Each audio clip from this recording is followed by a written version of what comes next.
Granderson with a double and a triple yesterday and another three-base hit today. Boy, is he an exciting player to watch or what? With that element of speed at the top of the order combined with power, this guy's got a little sock in his bat. That's a 95-mile-an-hour fastball at the knees, and he jerked it down into that right field corner. It looked like the Cubs had a chance to get him at third base, but Granderson just outran the relay throw. Jones got the ball back into Todd Walker as we get a look at the Tigers' leadoff man streaking around those bases.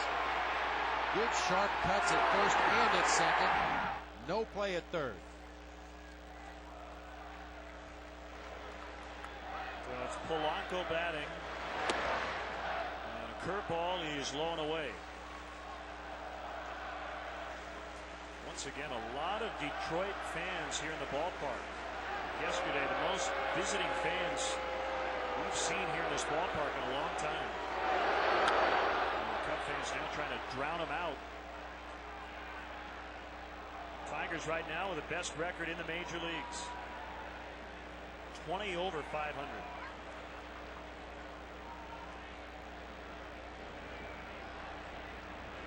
One and one on Placido Polanco. Chokes up so slightly at the bat. Pushed off the plate that time on a fastball from Marmol. 2-1. This would appear to be an ideal at bat for a guy like Placido Polanco. His game is just putting the ball in play, trying to find holes in the infield, and with the Cubs playing back at first, second, and short, he has to do is play pepper with anybody on the right side of the infield for an RBI. What he's trying to do right there, just punch a ball towards second base.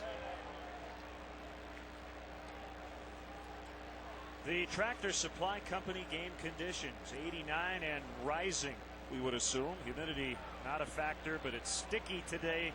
Wind blowing out. Right now out toward left center. And the base hit to center. And the Tigers strike first once again. They scored 2 in the first, 2 in the second yesterday. And they get a run right off the bat here today. It's 1-0. We'll talk about this at length. If you just try to do the right thing in a situation, more often than not, you're going to get a good result. Polanco saw the middle infielder's back. He knew if he punched something up the middle of the field, Tigers were going to take a lead early in the ball game, and that's exactly what he did.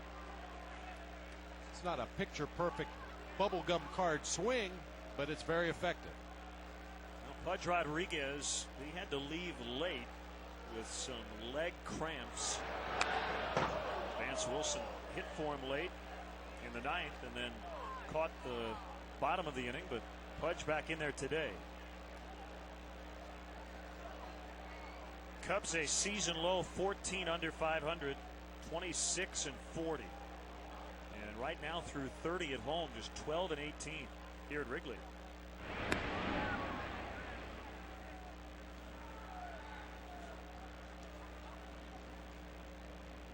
Marmol's 23, 6'2", 180 pounds.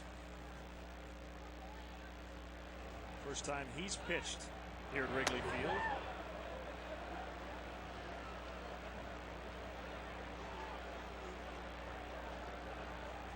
Granderson with a leadoff triple and then scored on the Polanco single.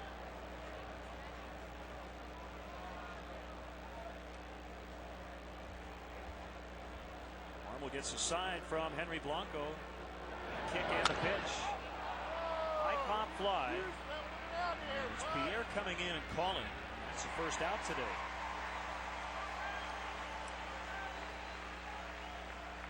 Yeah, you look back at Marmol's first outing against the Reds, his first start rather against the Reds. Ended up a 9-3 Cubs victory, but it was 2-1 throughout the early part of that ball game. The Cubs didn't tack on their runs until the 7th and 8th inning. Marmol was out of the ball game. He had to pitch very close to the vest throughout that ball game. He didn't have a lot of wiggle room and really made big pitches when he had to.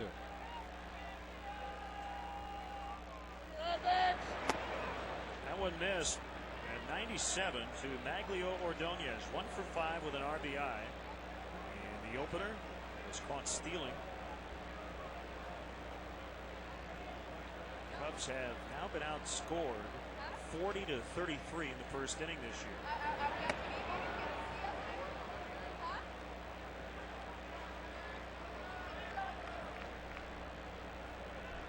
Well, this is the kind of day as a pitcher you want to get quick outs and get your team back into the dugout as quickly as possible. Those long extended innings when your defense is standing out there. Not a lot of plays to make. There is a breeze blowing today, but very sticky, very hot and muggy down at that field level. You'd like to get your guys back in the dugout in front of the fan or up in the clubhouse in the air conditioning between innings.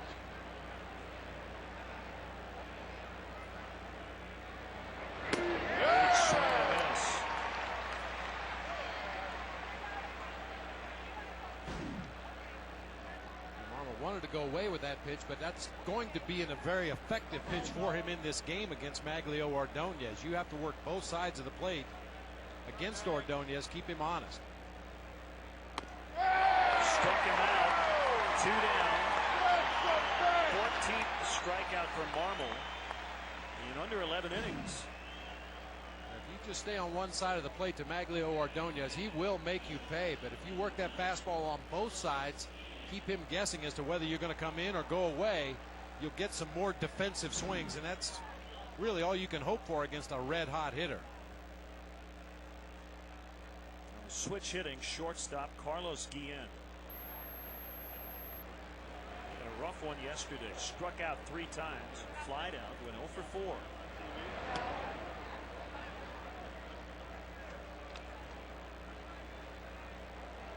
Blanco still at first base. Single home Granderson with nobody out. Tigers don't run a whole lot. Only 24 steals on the year. They've been caught 22 times. Not a very good percentage.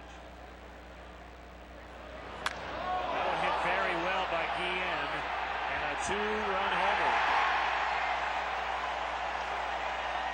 So for the second straight day, Detroit hangs a crooked number in the opening inning. Number 8 for Guillen, and it's 3-zip.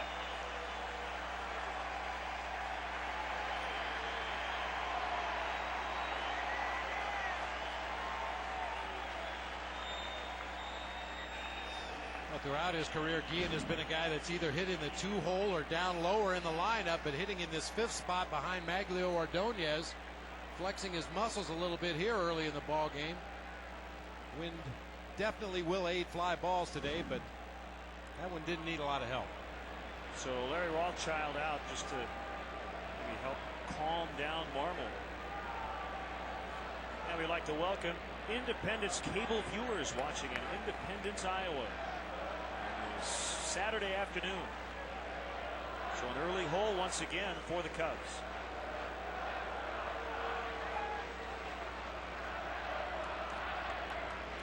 Now, probably their hottest hitter is Timms. He hit his 13th home run yesterday, and I read it was his first one the other way. He is a dead pull hitter.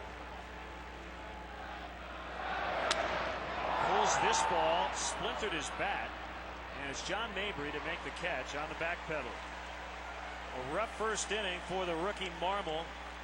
Gives up 3 hits and 3 runs. 2 coming on this swing for Carlos Guillen. Cubs coming up down 3.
Blanco and Carlos Marmol at the bottom.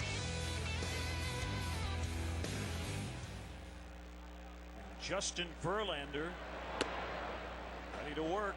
First pitch strike. Couple of 23-year-old rookie right-handers doing battle today. Marmol and Verlander. First career appearance here at Wrigley and against the Cubs for Verlander. Making his 14th start of the season. I mentioned in 11 of his previous 13 he's worked 6 innings or more.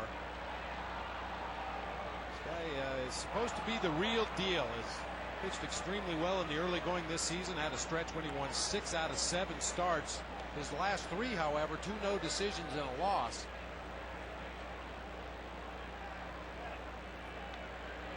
1-2 pitch to Juan Pierre is pulled on the ground to Polanco. Take a look at the rest of the Tigers defensively behind Verlander. The same lineup that Jim Leyland used yesterday. Marcus Thames, Curtis Granderson, Maglio Ordonez across the outfield. Brandon Inge, Carlos Guillen, Placido Polanco, and Chris Shelton across the infield. Bud Rodriguez behind the plate for Jason Verlander. Scouting report's pretty easy on him. Plus fastball, plus curveball, and a plus changeup. Fastball approaches 100 miles an hour. His curveball he's had some problems with lately. Throws 2 different curves. The one he prefers to throw is a knuckle curve, but he's had some problems with a blister on his index finger, and when he does have those problems, he throws a more traditional curveball, a pitch he doesn't have as good a command of. 1 strike offering to Todd Walker. 1-1. One guy who knows Verlander very well. They're both from Virginia, Richmond area, is Sean Marshall. Tapper hit on the ground, and Chris Shelton had that ball taken right to first base. Sean was telling me the other day that when Verlander was 12, he was already throwing 80 miles an hour. It's unbelievable.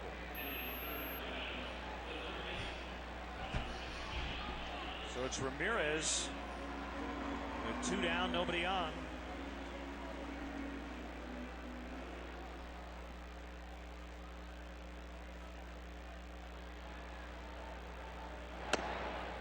Last 3 games all losses. The Cubs losing by a grand total of 4 runs.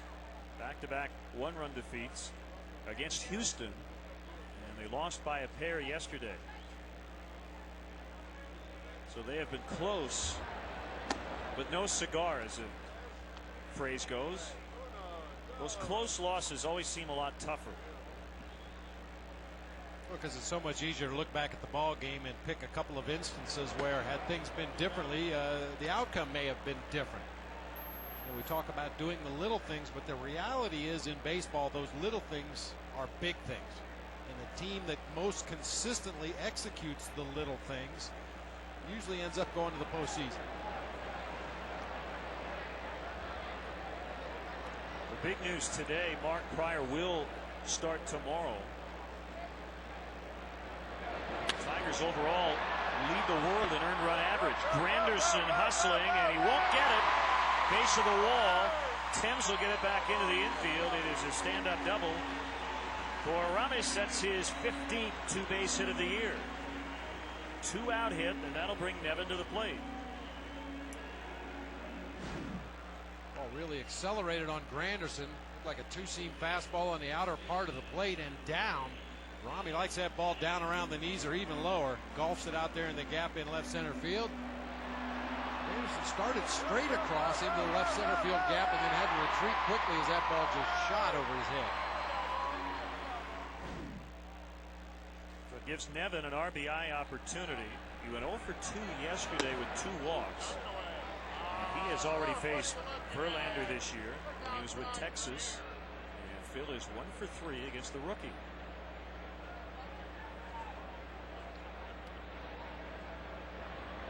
Kick and the pitch. Breaking ball missed. I tried to watch Verlander as he took his warm-up pitches before the ball game here, and couldn't really tell if he's throwing the knuckle curve or the traditional curve, but if we see him miss up a lot, that's a pretty good indication it's the traditional curve.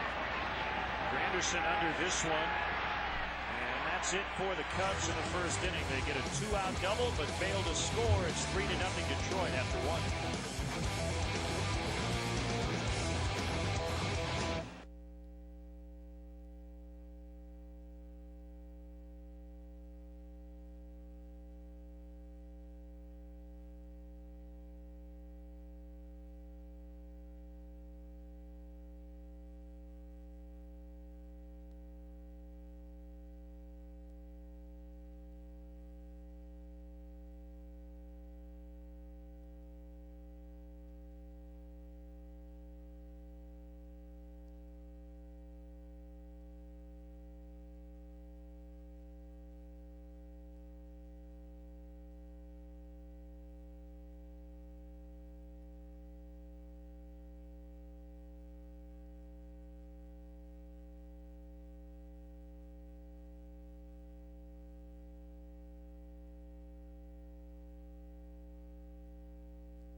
Carlos Marmol trying to settle down here in the second.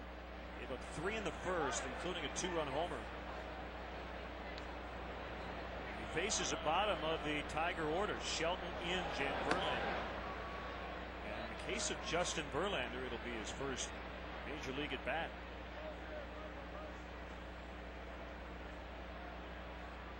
Line in a 1-1 pitch, 2 balls and a strike. What's it say about your lineup when your 6, 7, and 8 hitters have 13, 12, and 13 home runs respectively? A lot of power up and down this Tigers lineup. Shelton got off to the great start this year, has cooled considerably, but still a threat to go deep. Foul tipped into the glove, 2-2. And Shelton hitting just a $143 over his last 16 games.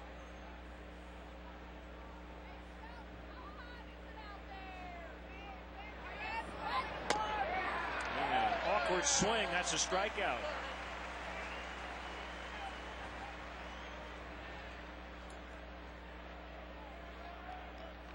Today's Walgreens celebrity bat kids: Brian Zadeb, age 10, from Chicago; Brittany Dole, 13, from Tinley Park. If you want to be a Walgreens celebrity bat kid, send your name, age, address, phone number, gender, and a parent or guardian signature to WGN Radio. The deadline to enter, August 28th. Winners are randomly selected. Good luck.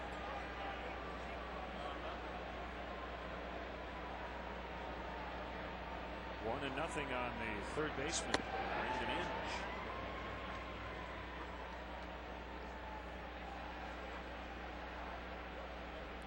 Marmol jumped into Kerry Wood's spot in the rotation on Sunday in Cincinnati and got the win. Working on an extra day of rest. Kerry's feeling good. It's possible he could be back off the DL next weekend at some point in that series at Minnesota. Mark Pryor makes his season debut tomorrow.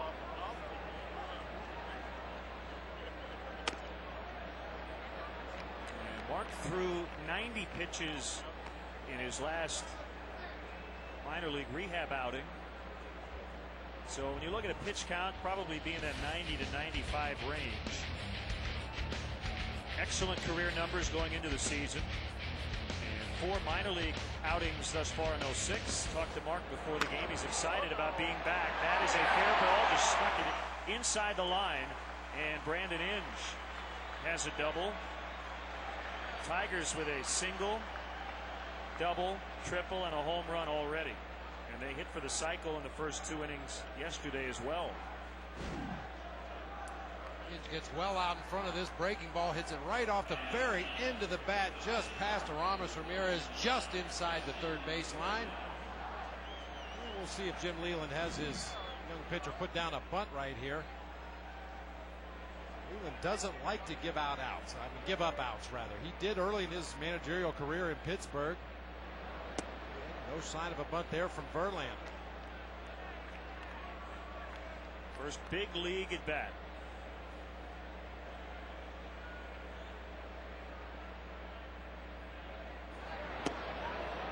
1-1.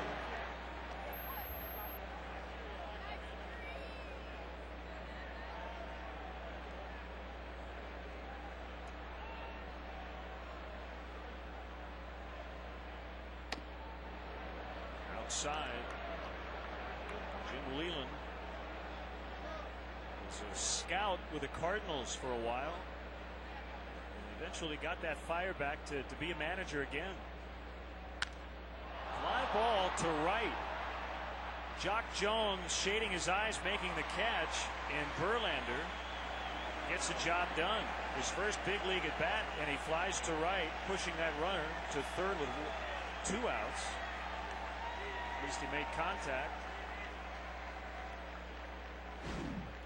Jock Jones battling that sun out there in right field. You see him using his glove to shade his eyes, wearing the wraparound shades, able to stay with this one and make the catch.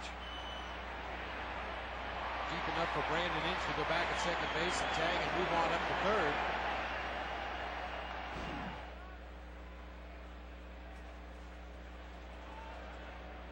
And while that's not a huge deal with 2 outs, it does put a little extra pressure on the pitcher and catcher. Can't have a pass ball or a wild pitch, or give up another run. You may change the kind of pitches you call during this sequence with the idea of that runner being on third base. You don't want to risk a breaking ball in the dirt that might get by, although Henry lets very few get by. Off the end of the bat, and it's Ramirez charging and throwing to Nevin. And Granderson is retired. 1 out double, no runs, 3-0 early for Detroit.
Sportsnet.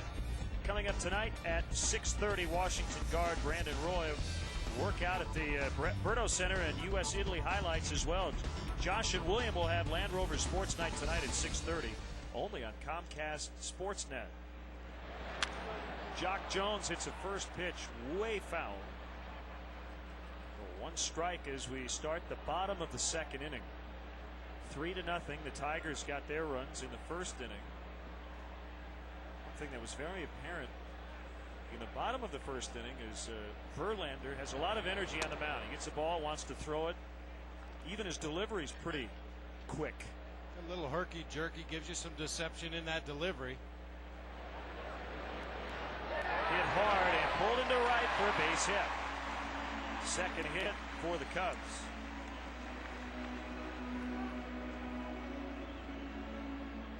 And it'll bring up John Mabry. Our condolences go out to Freddie Bynum's family. Freddie not here. His grandfather passed away. And we understand Freddie is expected back with the team tomorrow. Mabry getting the start in left. We saw Merton against the lefty yesterday. Would assume we'll see Matt in there against Kenny Rogers tomorrow. Mabry late. That heat from Verlander. Pretty interesting yesterday. Mabry would have batted in the bottom of the ninth had the Cubs gotten a runner on against Todd Jones. But he was left on deck as Jones retired Blanco on a ground out. Well, John is 5 for 7 with 2 doubles, a home run, and 4 walks versus Todd Jones. And Jim Leland, apparently, if there had been a base open, even in a 2-run game, they would have walked Mabry. It's deep to right. It's going to be over Ordonez. Jones hustling around second, and he will stop at third, and the Cubs have something going here. And maybe that's what Jim Leland didn't want to happen yesterday had he faced Todd Jones, but they were going to walk him with a base open because of against Todd Jones. It never did come to that, but think about that later today if that situation comes up. Well, you can't really blame Jim Leland if he chooses to do something like that. Juan Pierre would have been the next hitter. nowhere near the kind of career numbers against Todd Jones that John Mabry had, and certainly John Mabry, a guy that's capable of hitting the ball out of a ballpark. So you certainly understand his intentions going against the book. Strike on Ronnie Cedeno. Home plate umpire today is a crew chief, Tim McClellan. And he will occasionally take his time in calling pitches. Actually, what he'll do is sometimes he'll give you the voice call, but with the hand, he'll sometimes wait a little bit. Yeah, the catcher and the hitter, and even to a lesser extent, the pitcher know what's going on quickly, but McClellan's not in any hurry to let us know up here at the press box. And Cedeno gets it done, flares it over Guillen, and Jones is in, and that is 3 straight hits to start the second, 3-1. Well, you love that when those fall in.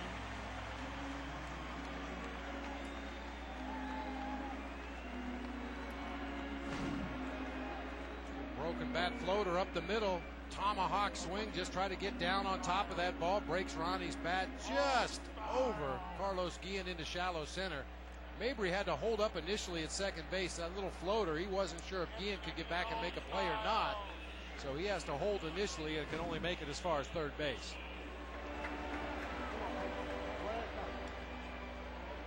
And now Henry Blanco had a huge day yesterday. 3 hits, a home run, knocked in 2.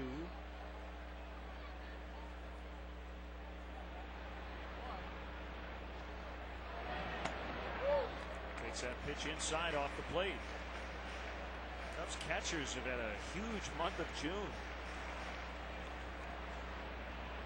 Barrett and Blanco have combined to hit .446 this month.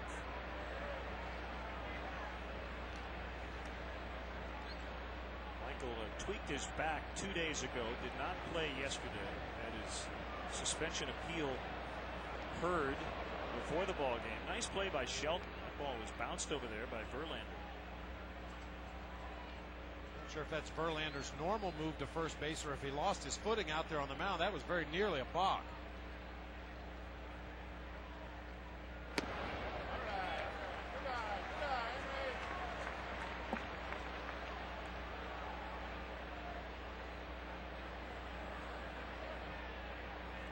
Henry got off to a very slow start. 3 for his first 43. He's 7 for 13 since. And while Verlander does not have the track record of some other top starters, he has the potential to really settle in. So you have that old axiom, you really want to get to him while you have the chance. Cash in on every opportunity you get early in the ball game before he has an opportunity to get settled in out on that mound.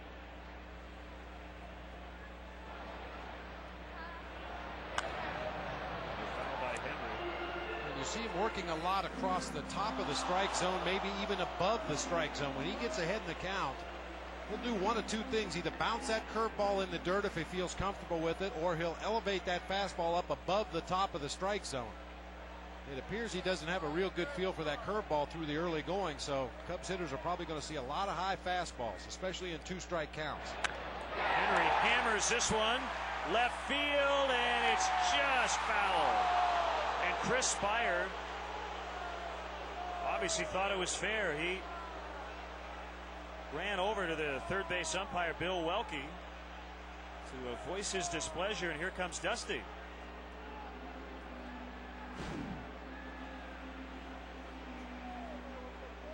Oh, looked like some white paint flew up out there. The baselines are painted down the right and left field line. That's no longer chalk, but you can clearly see. Boy, that looked fair, didn't it? Some white paint flying in the air down there. That ball had to catch at least a part of that foul line in the corner. That's why Chris Spire was so upset. Why Dusty came out to have a few words with Bill Welke at third.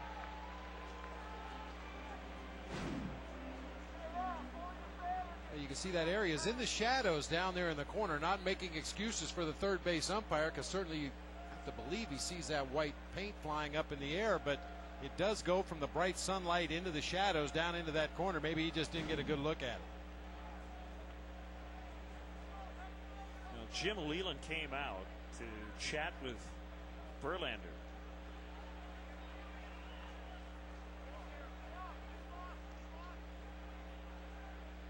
That would have made it 3-2, and the Cubs likely would have had runners at second and third with no outs. But instead, Blanco's still batting. That's a tough break. Next pitch, soft liner, caught by Guillen. And they're going to call, well, they're calling the out, right? Okay, they're calling the out.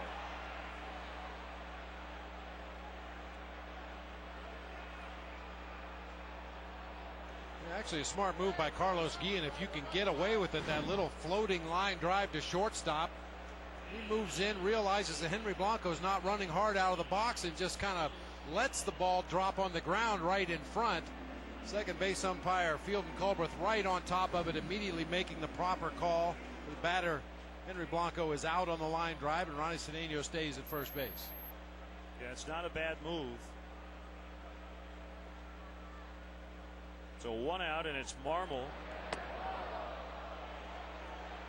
who is 0 for 2 here in the big leagues, but a former position player. He was a catcher, played some outfield in the minor leagues, a career .268 minor league hitter.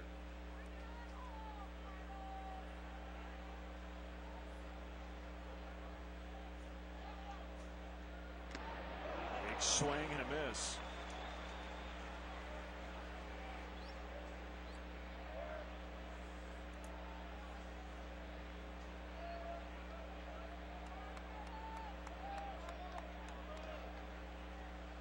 Looking for his first big league hit.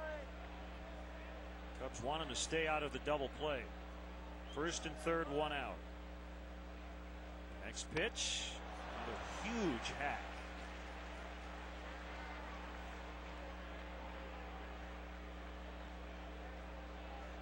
Well, a lot of managers like to go to the sac bunt, even with one out in the inning in this particular situation. Move Ronnie Cedeno from first to second base with the sacrifice bunt. Turn it over to the top of your batting order and hope that Juan Pierre can come up with some kind of a two-out base hit to drive home 2 runs. Marmol hustling, but he won't be able to do a double play ball. 4-6-3. Cubs got one. Looked like a bad call, hurt him, and then that double play ball. 3-1.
Receive an authentic autographed Ron Santo Shut Sports official MLB base. Compliments of Chevrolet.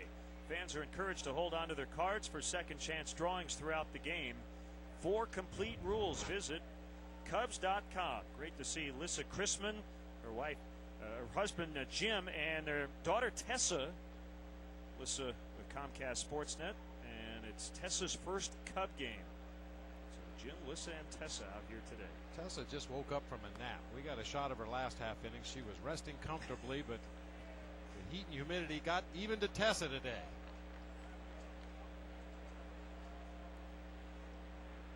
The way things have been going, I mean, you should be happy about getting one, but that was a frustrating second inning for the Cubs offense. Really looked like a bad call as Blanco appeared to hit the paint down the left field line, but it was called foul. Eventually he lined out, and then the pitcher Marmol hit into an inning-ending double play.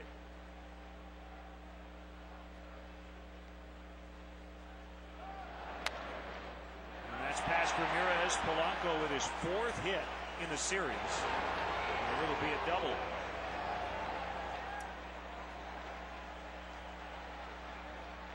And as you know, I mean, other teams don't feel sorry for you when calls go against you. It almost falls into that category of the little things. Every once in a while, you have to overcome not only your own mistakes, but umpires will make mistakes throughout a season, and you just have to overcome them as well.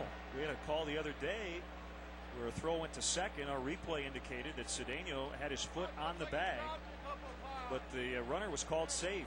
And that was a big play in that 8th inning against Houston.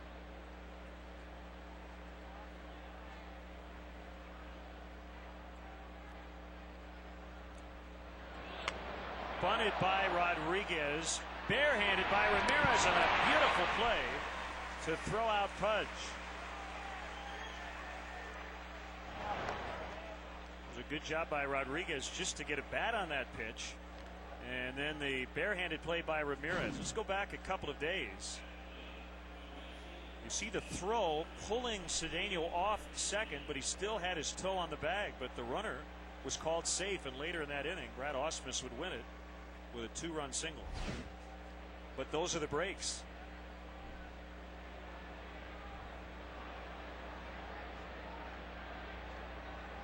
Runner at third, 1 out, and fouled back by Ordonez.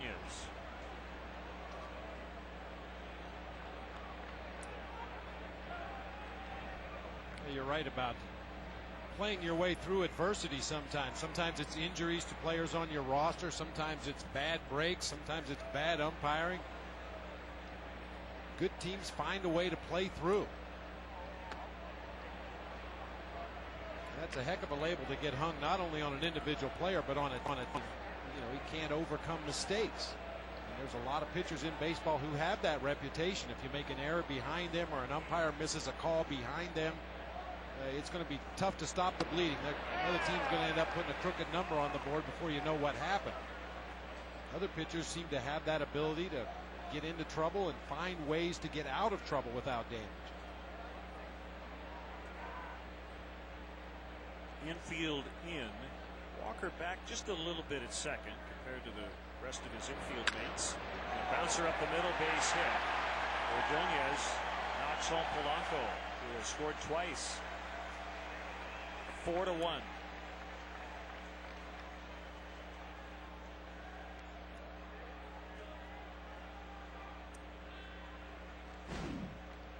Once again, just trying to do the right thing. Infield playing in. Ordonez finds that hole back up the middle of the field. If he gets it past the pitcher, it's a base hit and an RBI. Well, it's very easy to look at a bad call and say, you know, we're struggling as much as it is, and then we have to overcome that. And we can look at it that way, but as you know, when you're in the dugout, you can't look at it that way, because then that starts to fester and become a here we go again mentality. 4-1.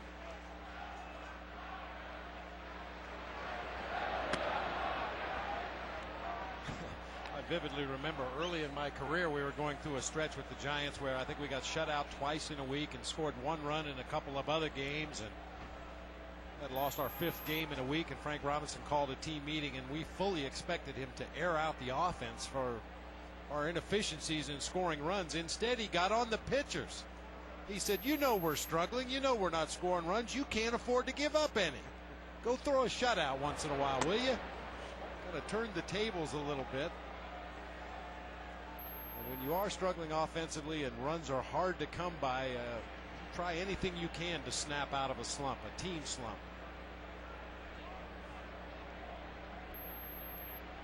(2-0) on a guy who hit a 2-run homer in his first at bat against Marmol. Short lead by Ordonez at first, and that one is wide. A good margin. 3-0.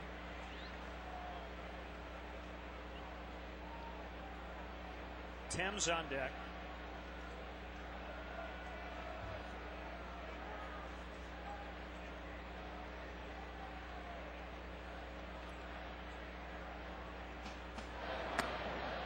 And 2 men on. And we talked with Mark and Dan in the pregame show, and I thought Dan Plesac made an excellent point about the tone being set by your starting pitchers. And while there have been bright spots, Carlos Zambrano is just tremendous.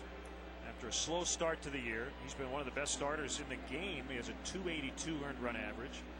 Maddox had one of the best months of his career in April, but he has struggled since. You can't really fault Sean Marshall. His ERA is 4.82, but I think mostly because of 3 bad starts. But other than that, the guy who's come up from Double-A has been good. But Bob, there just hasn't been enough consistency every time around the rotation. You're just not getting 3 or 4 quality starts in a row, and that puts so much pressure on everybody else. You'd like to have at least a couple days a week, ideally maybe 3 or 4 days a week, where those guys in the bullpen can just take a day off until the 8th or 9th inning. Let the guys that finish the ball game come in and finish a ball game. But yeah, the case has been 3 or 4 or 5 days a week. You're scrambling to figure out who's going to pitch all the innings that you need out of the bullpen. Nevin makes a catch right in front of the Detroit dugout, 2 away.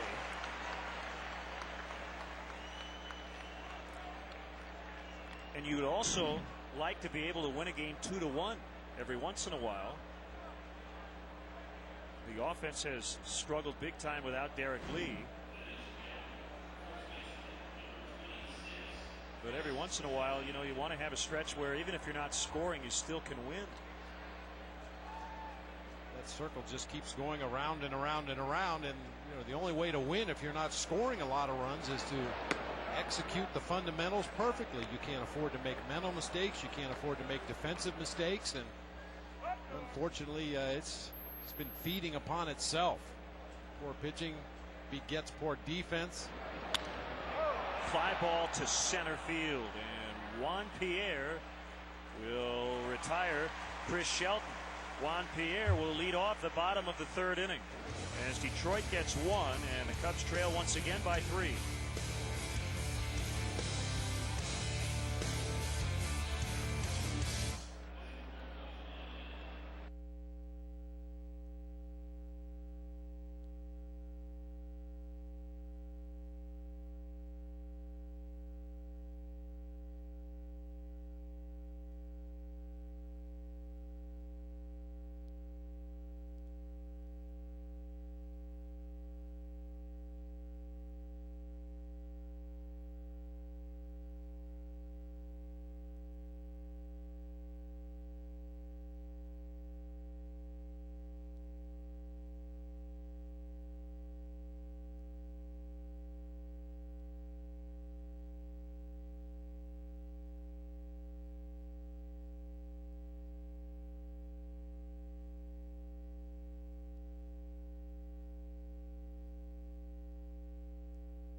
their series in Cincinnati when they slug it out with Adam Dunn and the Reds.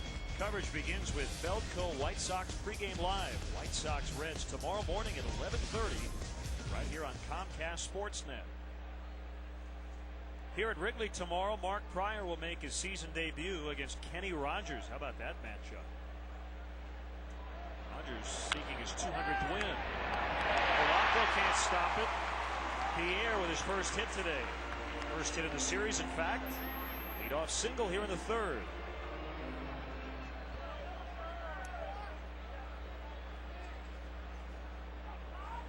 Verlander missing up in the zone with a lot of pitches here today. And talking to Rod Allen, one of the TV announcers for the Tigers, he's telling me that Verlander is not throwing that knuckle curve, which is why he's having so much problems getting that breaking ball down into the zone. A lot of pitches up around the letters today. Some by design, some by mistake. Are they doing some window washing in the stands?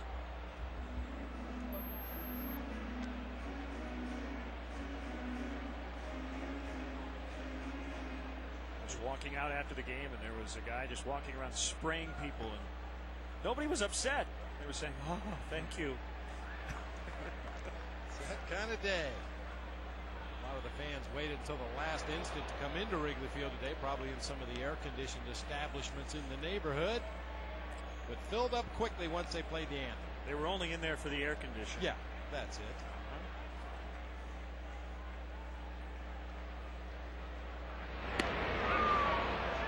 Verlander keeping a close eye on Pierre.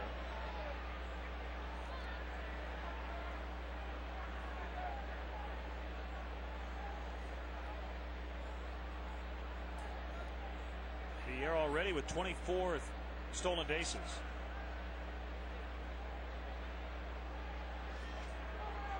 Second in the league behind Jose Reyes of the Mets, who has 29.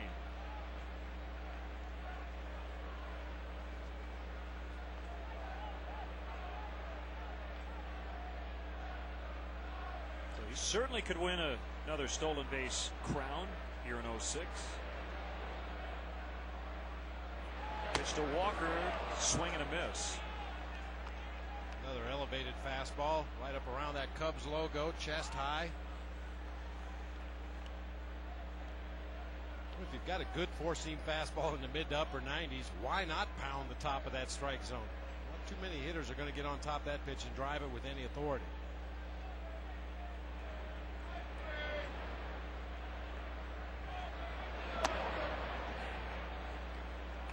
That's what you call in baseball parlance going up the ladder. Yeah, if he'll swing at that one, let me throw this one about a foot higher, see if he'll chase that one too. It's a standard term that all teams use in their advance meeting when they talk about opposing hitters. Try to get strike one and then go up the ladder. See if he'll continue to chase that high pitch. 2-2 with Pierre running. The swing and a miss. That's a strike. And Pierre is thrown out by Rodriguez, who's just under 50%. Not a lot of guys even try to steal against Pudge. He's now 8 for 17.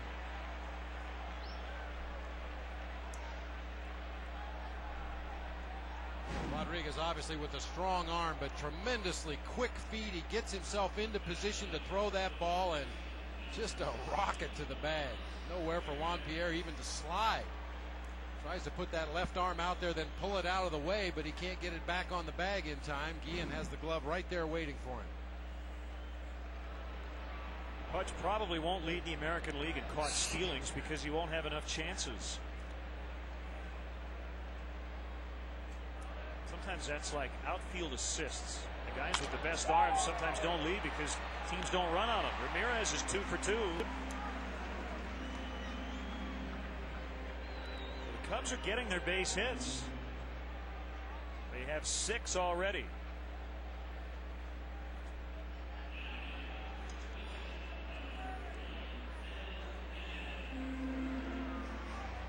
It's Phil Nevin. 5 for 12 on the homestand.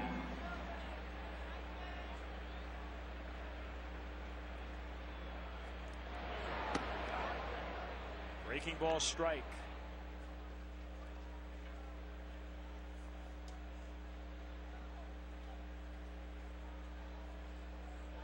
Detroit has been better on the road than at home. Another bad throw.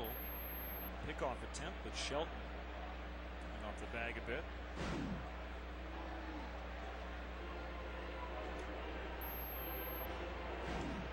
The Tigers are 24-10 on the road, 20-14 at home. Well, another big league manager born in the state of Ohio. We were kind of adding it up a little bit. Jim Leyland from Perrysburg, Ohio. Former minor league catcher in the Tigers organization. He was a minor league manager in their system after he played. Perrysburg is near Toledo.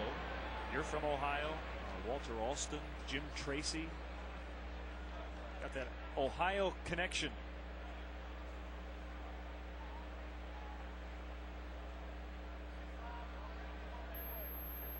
Leland reunited with Dave Dombrowski. He was a general manager in Florida. Ball got away from Rodriguez, but in front of him, and Ramirez holding. You want to talk about breaks of the game. I mean, Pudge Rodriguez is one of the best defensive catchers probably to ever put the gear on. But watch how this ball gets blocked. It hits Pudge in the back right ankle, then hits the umpire in the left shin guard and drops right out in front of home plate. That's just lucky. That's all that is. Bouncer right back to the pitcher. And an unlucky bounce, as it was for the Cubs. A couple of breaks have gone against them here today. They trail 4-1 after 3.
Have played for the Chicago Cubs. Well, that's a good one. Think of a couple already. Current ties. So ponder that one. We'll have the answer in the bottom of the inning. One strike on Brandon Inge.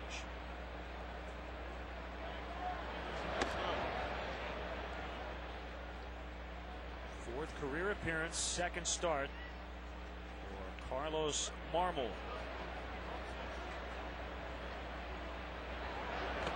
I assume that the trivia answer has nothing to do with the kids game that took place today, because that's right, not official. Although the kids once again won the ball game. They're undefeated lifetime in every franchise. When the kids play the dads, the kids always win. Was it 87-2 today? They lost count.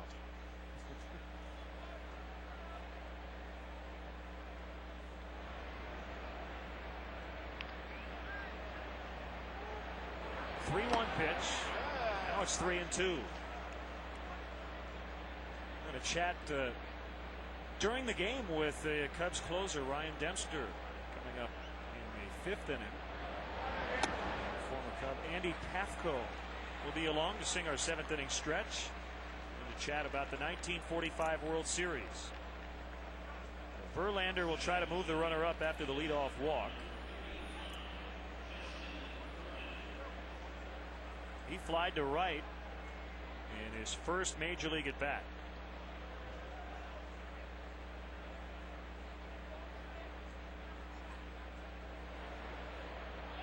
Runner going, and the throw by Blanco is not in time.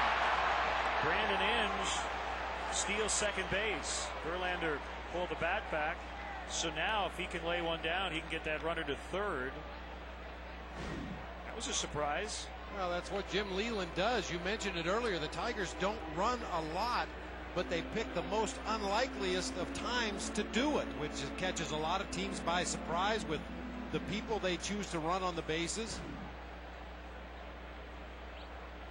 Had a situation last week with runners at first and second. Everybody in the ballpark assumed it was going to be a sac bunt, and it turned into a hit and run with 2 guys on base. They both ended up scoring. It's a good bunt, and Blanco will throw to Walker covering first. Like for a guy who had never hit at this level, he seems to have a pretty good idea up there. He really deadened that ball out in front of the plate. Kind of pops it out in the air in front of home plate, but a lot of backspin on that ball. It just hits out in the infield grass and actually checks up and comes back toward Henry. Only play he has is to go on to first, and once again the Cubs have to draw their infield in.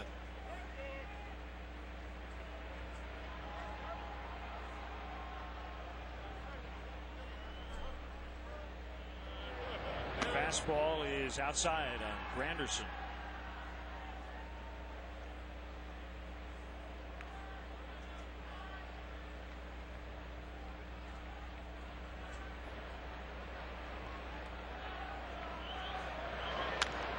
Lined and caught by Walker. Inge holds it third, 2 outs.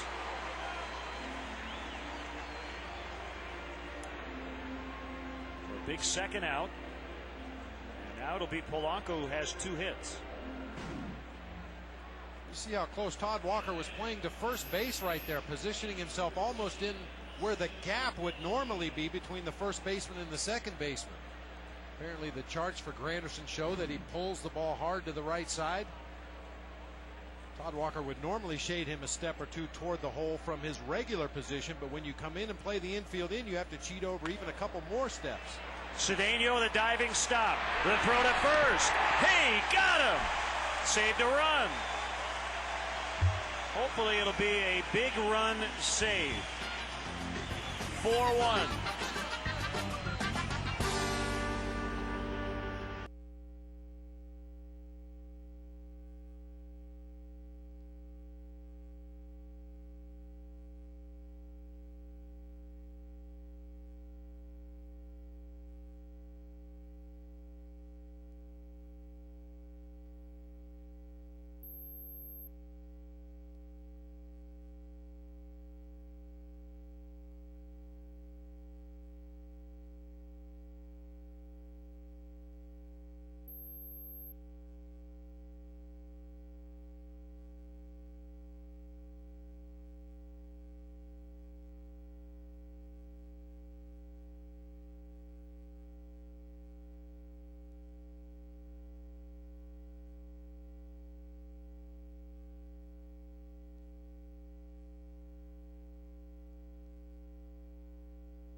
combinations had played for the Cubs. What do you think about the base coaches for the Cubs? Spire and Matthews. That's 2, 7 total. Pretty good list. Chris and Justin, Gary Sr. and Jr., of course Randy and Todd Hundley. 7 father-son combinations. Cubs history.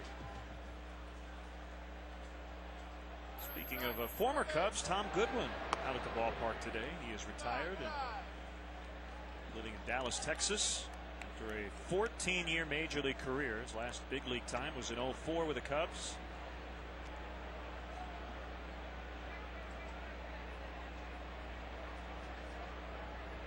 Two-zero pitch to Jock Jones.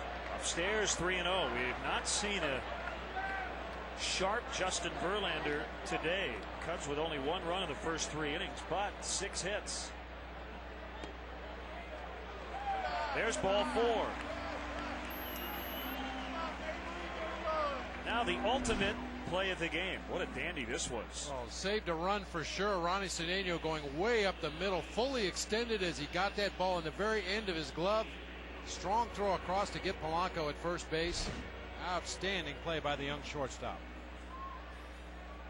And the Cubs offense trying to make that a huge play as they try to come back today. The pitch to John Mabry. Strike 1. Waist high fastball from Verlander. Verlander did not pitch at the AAA level. Second overall pick a couple of years ago.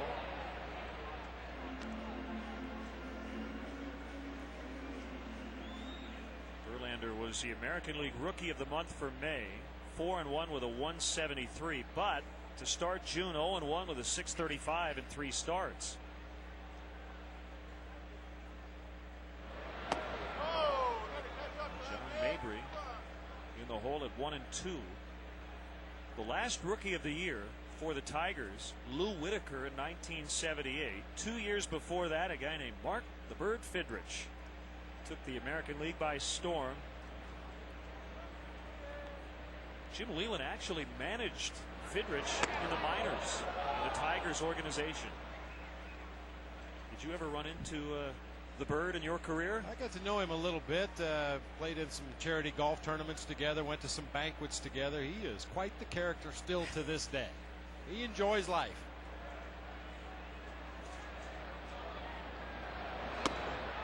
It's a strikeout. Mabry gone.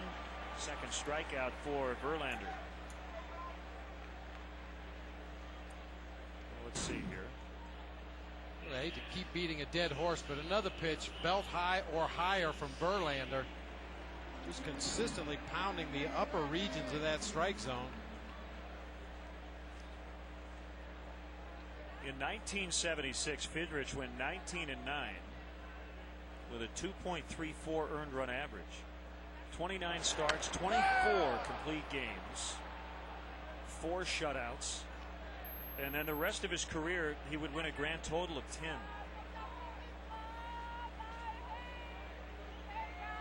Not only that, but he was the ground crew's best friend because he would fix the mound. He'd get down on his hands and knees and take off his glove and move the dirt around and pack it down just the way he wanted.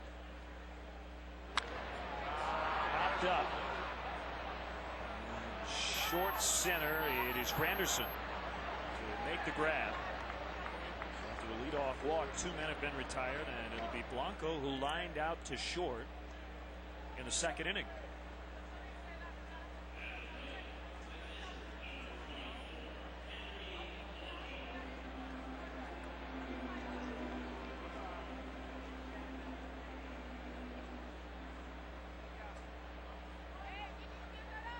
Quick throw to first, close play, and Jones just got back in.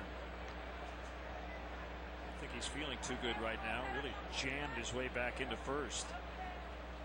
That happens sometimes when you get caught by surprise. Verlander threw over as he was looking in to get the sign. He hadn't even come to his set position yet.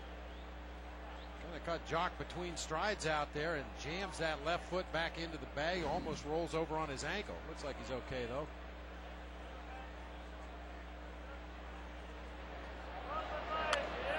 called back by Blanco. I think we mentioned this a couple of weeks ago. The Cubs and every major league team given some new jerseys, lighter material, still polyester, but each team could choose which jersey, the home jersey, the road jersey, the alternate top. The Cubs picked the home pinstripes. Coming in handy today. Has the vents in the underarm area. It works well on a weekend like this. And the material itself is just considerably lighter than the old jerseys. I mean, that was one thing, especially behind the plate, that as a game wore on a day like this, that uniform would get heavier and heavier. Your shoes would get soaked with sweat. Boy, Henry Blanco is locked in. Finds the gap. It'll be cut off by Granderson. Jones at third. Fourth hit in the last 2 days for Henry.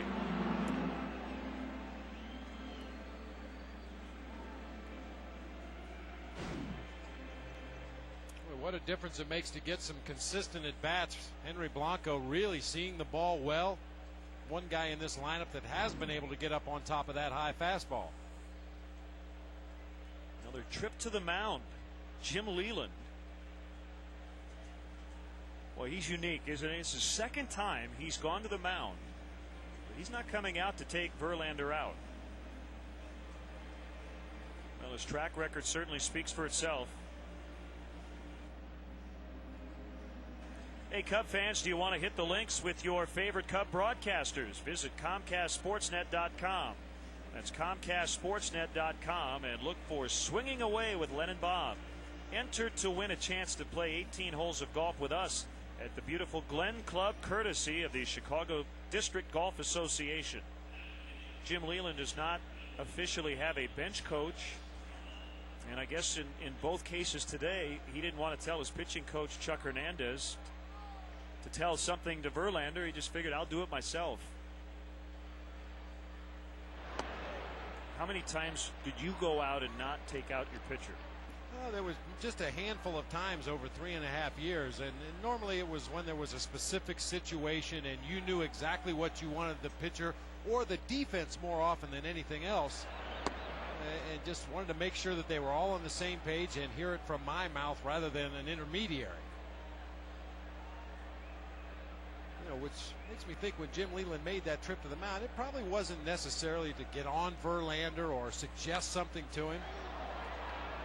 It made me think that there may be some kind of a trick pickoff play coming here. But I'm a little paranoid to begin with. It's Shelton over at first base playing behind Henry Blanco.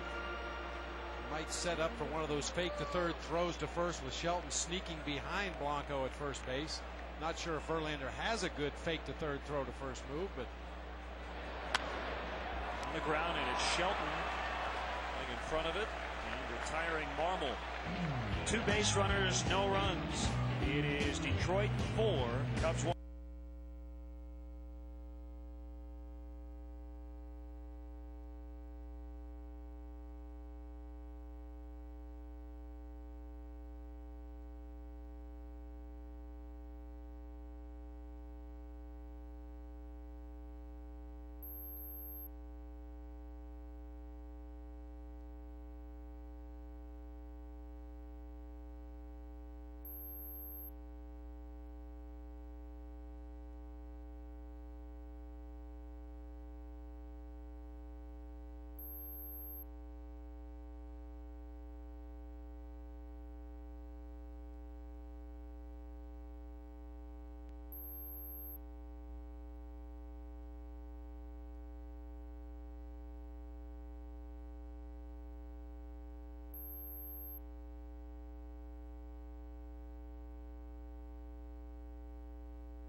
historic Wrigley Field. Authentic bricks from the walls of Wrigley Field are available to be purchased at Cubs.com. For more information and to order, visit Cubs.com, where baseball is always on. You want to be just like Bill and Pete? Get your brick. Let's go. They were first in line. That's why they get to use their bricks in the promo. They're special.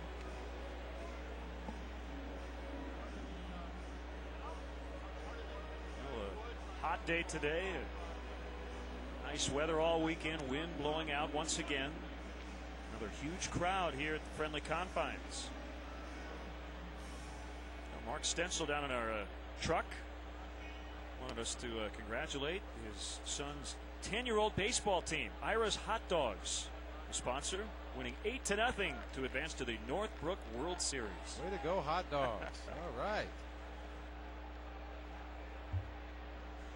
Mark's son Sean and the Ira's Hot Dogs baseball team.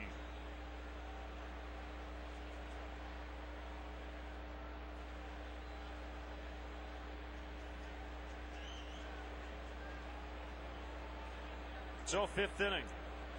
Pudge Rodriguez 0 for 1 with a sac bunt.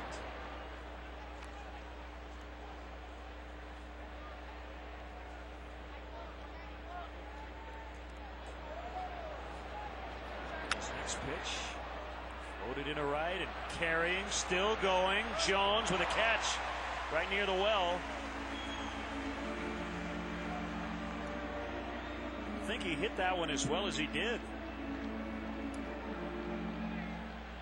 Looked like the kind of swing a hitter would take when you're protecting a runner trying to steal second. Just kind of stuck his bat out there and poked it into right field, but backs Jock all the way up into the vines out there by the well.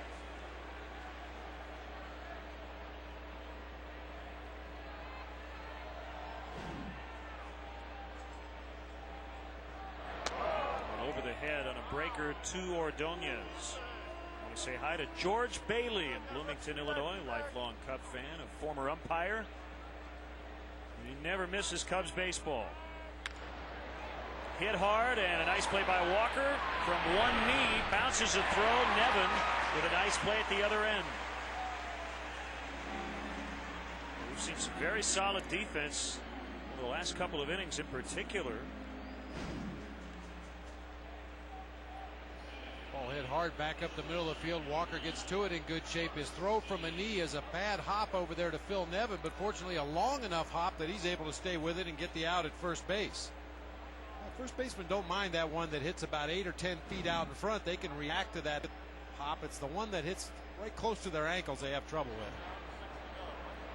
Guillen with 2 outs. You know what? Todd Walker has made just 3 errors on the year. Had to play a lot of first base. Fairly unfamiliar position for him. Every ball he's gotten to, he's made the plays this year. 1-1 the count on Guillen. We got an email from Thad Nouse, who said, Len, the other day I heard you refer to the National League as the senior circuit. Where does that term originate from? Well, the National League is older than the American League. Cubs started in 1876 in the National League. The Tigers were a charter member of the American League in 1901. Pierre back, still racing back. He has it. Took out a couple of vines, but he made the catch. Big time defense from the Cubs the last 2 innings, supporting Carlos Marmol. Guillen gave it a ride. Nice catch by Juan Pierre. 4-1.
Mark, thank you. 1 ball, no strikes on Juan Pierre. The defense has been stellar today. Got to get the offense going here. Got to get it going sometimes. So many times you see a big defensive play will pick up a team, give you a little momentum as you come into the dugout to swing the bats. And the guy that made the great catch to end the last half inning leading off for the Cubs. So we'll see if history holds true here. And back on Mark Pryor for a second. The other thing about him coming back tomorrow, he gives everybody an extra day of rest. So Marshall, Maddox, Zambrano will be the scheduled starters in that series in Cleveland. Base hit to right for Juan Pierre, leading off the 5th. Leadoff man is now reached in each of the last 4 innings for the Cubs. Well, we have Cubs closer Ryan Dempster with us. How you doing, Demp? Good. How you guys? Doing fine. You can hear us, no problem. Yeah, no problem. Good to know. You and your wife Jenny really did something that's very, very cool today, hosting some families from the Chicago area whose fathers have been serving in Iraq or Afghanistan. Can you tell us about it a little bit? It was one of those things actually Jenny talked to me about, and we just with Father's Day coming up, and I know it's a tough time anytime there's a holiday or anything like that, having your father, your husband overseas, fighting a war, that a chance for them to get away from it all and just relax and have a good time at the ballpark. And that's kind of what we wanted to do. And I got to see them all before the game, and just wish them all the best, and know that we're thinking of them during Father's Day, knowing that they can't be with their dad or their husband, and try and give them a good time. Ryan, I agree with Len. This is a great gesture on your part, but look at the big picture. This is probably when you feel proudest to be a baseball player, when you can do something like this, as you said, to take their minds off of where their husbands or where their fathers are, even if it's just for a couple of hours. That really makes you feel proud to be a ball player. No, absolutely. I think sometimes that's one of the biggest things we can do as athletes. We're in a position to make people's life a little bit better, whether it's for a long period of time or even just a couple hours at a ball game. And it was not a lot for Jenny and I to do it, but yet it's a big gesture to some people, and we were just really happy that we could do it. 1 out here in the inning, and Ramirez, a batter, strike 1. Well, you will have your first Father's Day tomorrow. Is Brady getting you like a motorcycle or anything for Father's Day? I don't know what. Hopefully he's not making me raw eggs like I made for my dad when he was when I was a kid. So that one is hit high in the air. Granderson coming over into right center. We're visiting with Cubs closer Ryan Dempster from the bullpen. So how's Brady doing? How old is he now? He's just a few weeks old. Yeah, he'll be 3 weeks old tomorrow. He's doing great. They don't do much but eat, sleep, and poop right about now. Well, what do you do during the baseball season other than play? About the same thing he does. So how's life in the bullpen right now? You got a pretty good seat there. You got barreled over by a former Marlin teammate the other night, Preston Wilson. What was up with that? Yeah, that came out of nowhere. I was just sitting here, and I always have this thing in the bullpen. I try not to move when a ball's hit down here, and it was hit about 10 feet over my head, and all of a sudden I heard Preston barreling down on me, and he was going after it pretty hard and tumbled right in my chair. He knocked over my Red Bull, though. I was pretty pissed. Phil Nevin, the batter, with 2 outs. We're visiting with Cubs club stand-up or sit-down comedian in this case, Ryan Dempster. The pitch is just off the plate. So when do you get ready? When you really start getting ready late in the ball game? I think probably usually about the 7th inning, top of the 7th. I start getting loose with my arm and getting loose with my legs and things like that, and use that 7th inning stretch to our advantage, and just kind of mentally start focusing and getting prepared in case you have to go out there and pitch. Now, Ryan, keeping in mind this is a family show here, but when a starting pitcher is cruising, getting through the 1st, 2nd, 3rd, 4th, 5th, 6th inning of a ball game, no problem, a lot of easy innings. What goes on down there in the bullpen? Yeah, we tend to have a lot of fun down here. We got some pretty good guys with some good attitudes and some good senses of humor, and we like to enjoy our time and have some fun with the fans, and you like to see the results a little bit better than we're at right now. Hopefully we're winning more than we're losing, but we just try to stay loose down here, because when you go out there and and compete. I think the easiest way to do your job is to be relaxed and and just stay focused as long as you can. Now the pie in the face the other day, as we mentioned, it might have been the shortest interview we've ever done. We're going to work out some hand signals, so like we'll get maybe the 2 questions in, and then we'll give you the high sign, and you can go at it. Okay? Well, yeah, I saw him talking. I didn't know how long he'd been talking for. And I didn't mean to ruin your guys' interview with his first major league win. No, it didn't ruin it at all. In fact, it made all the highlight shows, and you got him good. Yeah, it was one of the better ones I've done. I think the towel's the new way to go. Runner moving, a swing and a miss. That'll end the inning. Demp, again, a great gesture today, hosting the families. Happy Father's Day early, and we hope to see you in there trying to save it in the 9th today. Thanks, guys.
Cubs will play the Milwaukee Brewers at 7:05. The first 20,000 fans get a scratch and win card.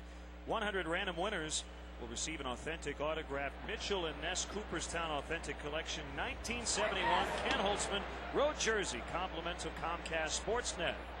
For complete rules, visit Cubs.com. Say that 5 times fast. Mitchell and Ness Cooperstown Authentic Collection 1971 Ken Holtzman road jersey. There you go. 2-0. Marcus Thames. Make it 2-1. You know, we singled out Ryan Dempster today for the incredible gesture that he made, bringing the families out here to the ballpark. Lunch, got some autographs, an opportunity to come and get away from what obviously could be a very troubling time in those people's lives. And ball players all around the country do things like that on a regular basis, and rarely does it get recognized. So a big tip of the cap to Ryan Dempster and all the players in Major League Baseball who make the effort to reach out to their fans. Single for Thames. And Chris Shelton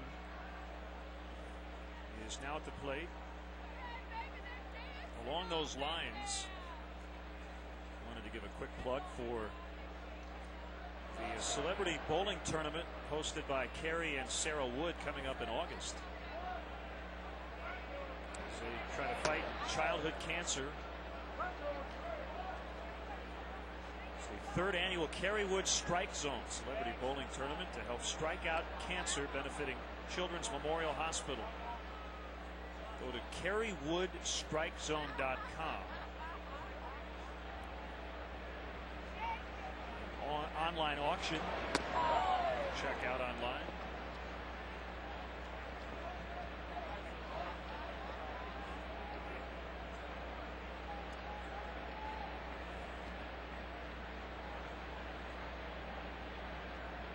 Marmol gets a sign, and the pitch to Shelton inside on a breaking ball. We've seen that a couple of times already.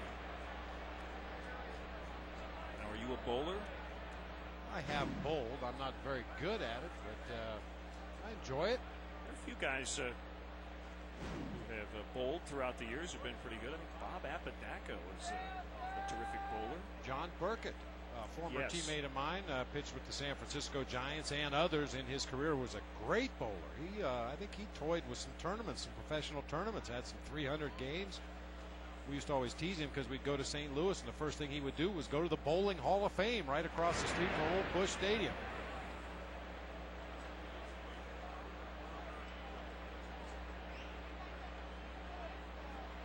Two and one on Shelton. Timms at first without a stolen base attempt this year.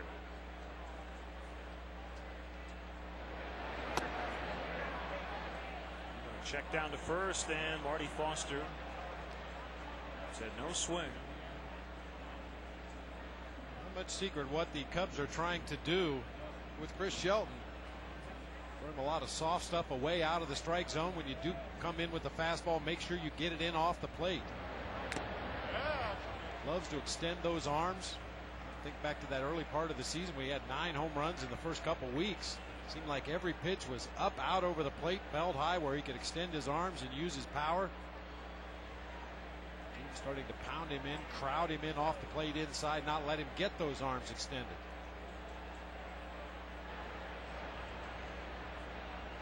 Runner moving on a 3-2 pitch. They'll have to retreat. Boston beat Atlanta behind Josh Beckett, who got his 8th win, 5-3 the final at Turner Field. The Braves have lost 16 of 19. Bobby Cox's club is 30-39. Starting the day 13 out in the National League East. A long, long way to go if they want to make it 15 straight division titles.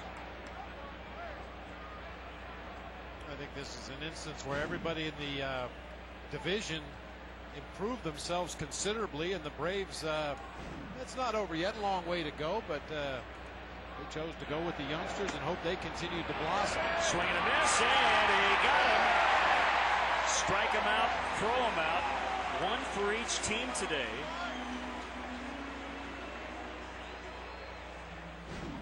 Boy, 2 catchers who love to throw, Blanco and Rodriguez. Boy, and a lot of similarities in what they do defensively. As you get a look at our low jack caught stealing.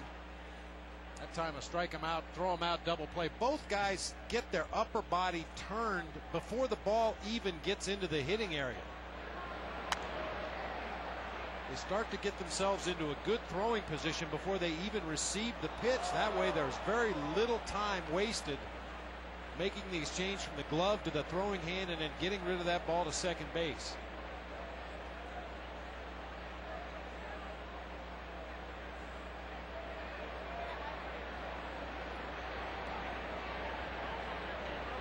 Here comes an 0-1. Now it's 0-2 on Brandon Inge.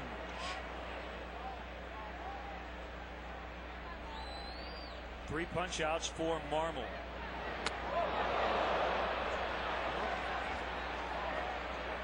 A little wildness, but not all that bad if you're a little wild on the inner part or off the inner part of the plate. That's the first time we've seen Marmol miss with his fastball up and in. He's left some breaking balls up there just because he tried to overthrow them. Riser, and he strikes out Inge. Well, Marmol has settled in. Cubs now need to get some runs because they trail 4-1 middle of the 6th.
analysis from Dan Plesac. Plus, hear what Dusty has to say during his post-game press conference.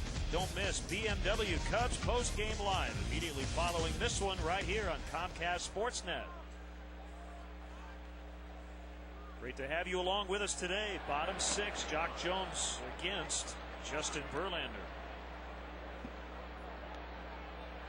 Cubs out hitting Detroit 8-7. They're trailing where it counts 4-1. Jock has reached all 3 times, and yet again, stop me if you've heard this one, the leadoff man is on. But only once has that guy scored. That was back in the second inning. A single, a double, a single produced a run. Jones tomahawking a high pitch through the right side of the infield.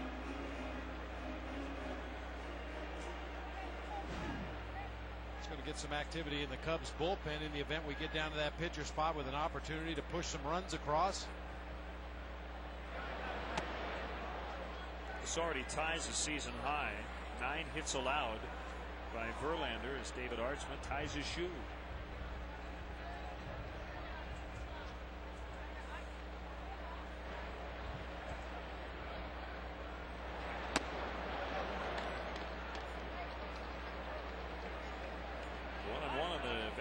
John Mabry. We're talking about community, guys getting involved. Jock Jones last year was the Minnesota Twins Roberto Clemente Award winner.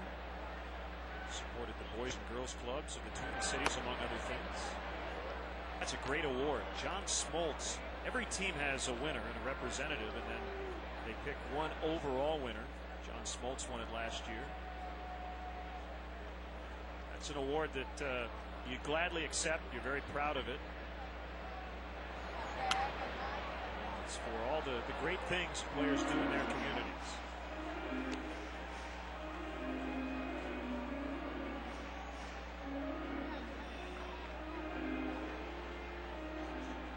Other action today. The Nationals outslugged the Yankees 11-9. It was a comeback win for Washington. At one point they were down 9-2. Scored the last 9 runs of that ball game.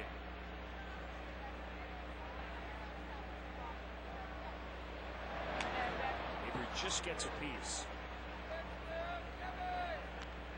Jock Jones keeping a close eye on Verlander this time at first base. You may remember when he walked back in the 4th inning, Verlander snapped a throw over there while he was getting his sign from Pudge Rodriguez, and Jock Jones nearly rolled his ankle trying to get back into the base. I mentioned Verlander was the 2nd overall pick in the 04 draft out of Old Dominion. The number 1 pick that year, Matt Bush, went to the Padres, a shortstop.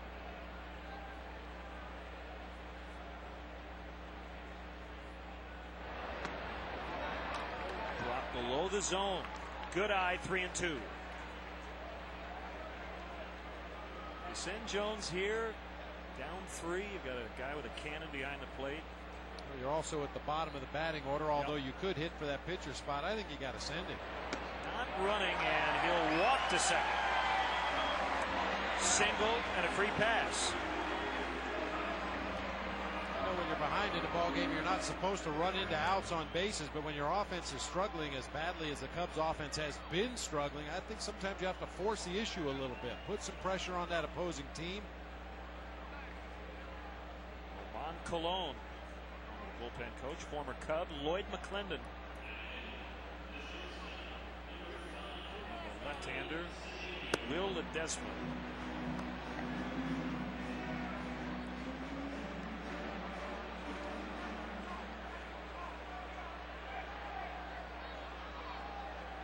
Now we're going to see Chuck Hernandez, the Tiger pitching coach. 3rd trip to the mound for the Tigers. The first 2 times it was their manager Jim Leyland earlier in the ball game. Well, those were instances where Jim Leyland had something specific he wanted to say to his pitcher, perhaps his defense as well. I think this is more of a stalling tactic right here to give those relievers a few extra warm-up pitches down in the bullpen should things really come unglued for Verlander. You watch the pitches that he's thrown in this ball game today, it almost gives you the impression that he can't throw 3 strikes before he throws 4 balls. I mean, even the good strikes he's thrown have been up at the very top of the strike zone. And we haven't done a lot of damage on those pitches up there. Henry Blanco has a couple of hard hit balls on pitches up above the letters, but a little more patience. Get him in a count where he's a little more vulnerable and you can be aggressive with your swings. All right, 2 on, no outs. 1-0 on Cedeno. Blanco on deck. And then that pitcher spot. I think we'll see Marmol batting in this inning, assuming it continues that far.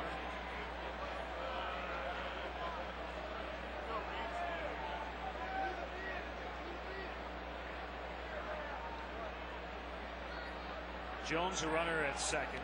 Mabry is at first. The pitch. Inside sliver of the plate.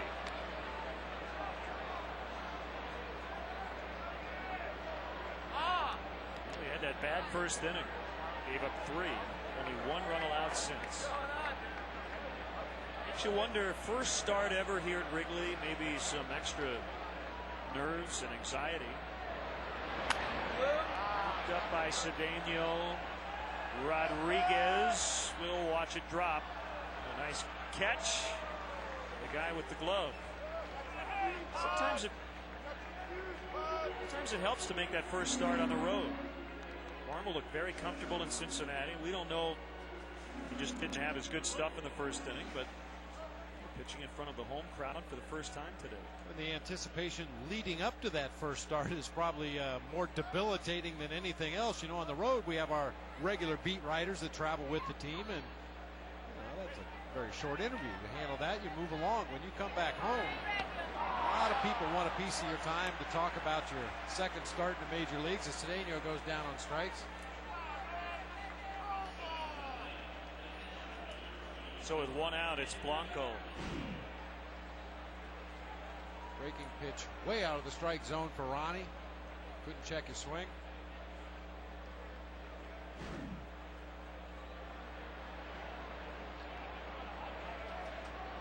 And his average moving north and toward 200. The hands that time. That's how this game of baseball can be when you got a guy working his way up to the 200 mark, and he's probably the guy Dusty wants at the plate right now. He's been swinging the bat as good as anybody in the lineup lately. It definitely has enough power to take one deep.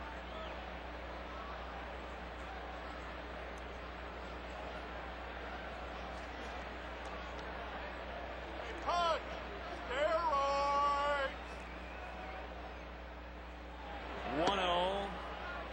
Misses low. We've seen Verlander at the upper end today sit at about 96.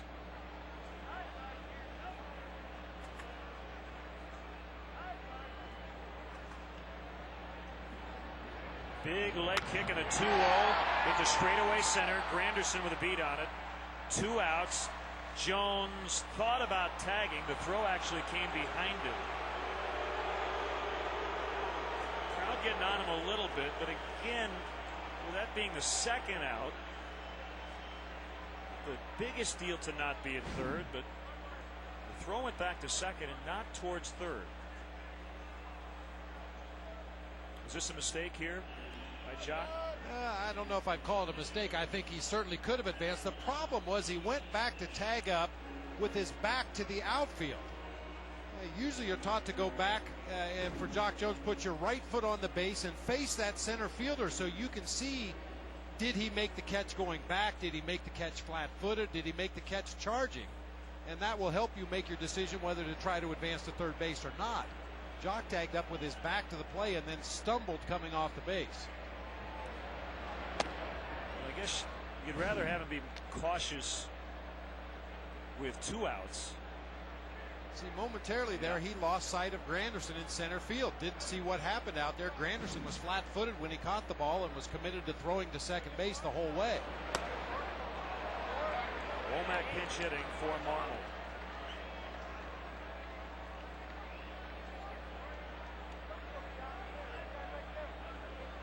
First 2 men got on. They have not advanced since.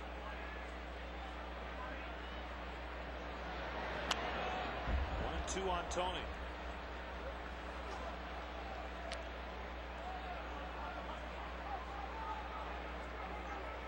So his son out here family day, and he was released by Cincinnati. Got a chance to play ball with his son before eventually signing on with the Cubs. Minor league contract, short stint at Iowa, and here he is.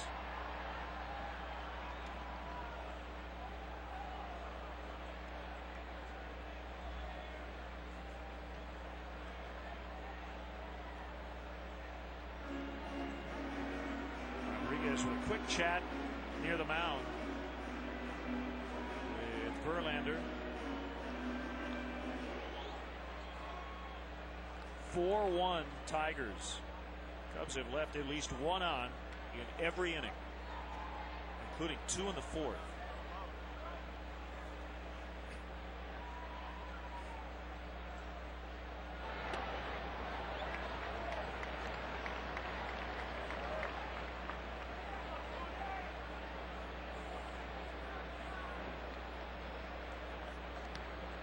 Pierre would hit next. He has 2 hits today.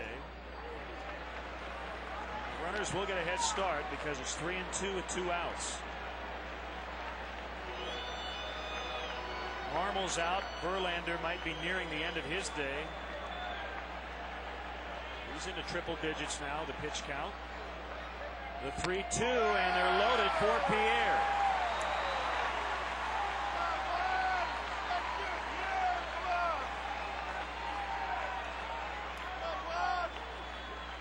Three men on with 2 outs.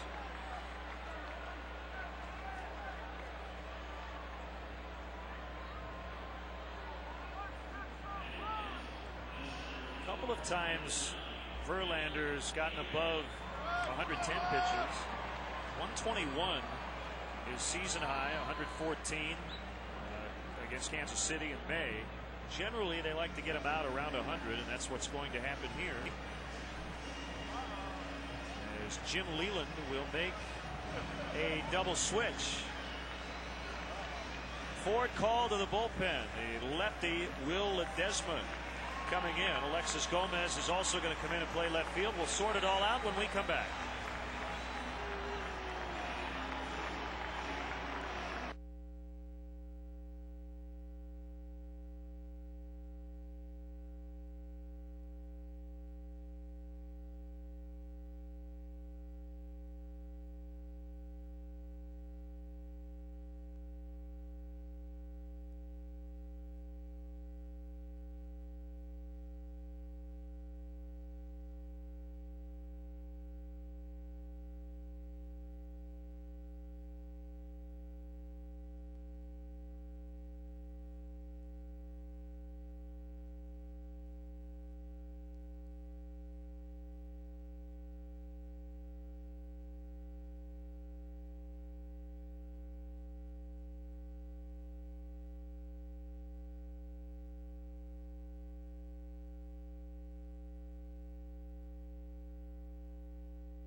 wasn't hit that hard, but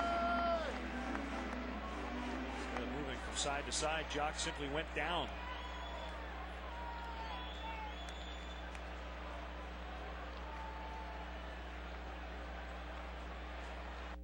Jones, Mabry, and Womack are the runners.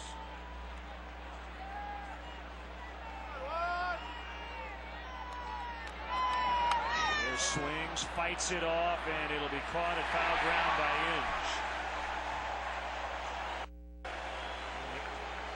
Juan tried to push that one back out of play, but Inge made the catch in foul territory. 4-1, Cubs lead 3.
To 1, but not because of the defense today. It has been sterling all afternoon. Arnold gave up 3 in the first, 1 in the third, but a lot of great defensive plays by the Cubs to snuff some rallies that the Tigers had going. Infield and outfield defense and behind the plate today. Guys with the leather getting it done. Left-hander Will Ullman, the first reliever to work for the Cubs today. And he's facing Alexis Gomez. At his first at bat. 33rd appearance for the southpaw Ullman. Slider didn't slide very much. 2-0. Saw Gomez in the ball game yesterday. Came on as part of a double switch in the 8th inning, and we know he can run.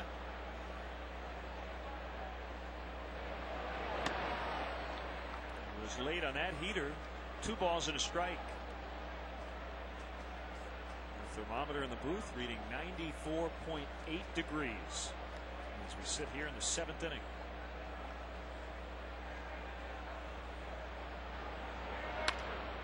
Ground ball backhanded neatly by Ramirez.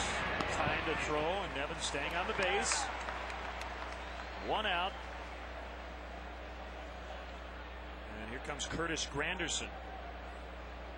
Got the Tigers going with a triple to lead off the game, and then promptly scored on the Polanco RBI single. He doubled to start yesterday's ball game and scored as well. Andy Pafko coming up with our 7th inning stretch today.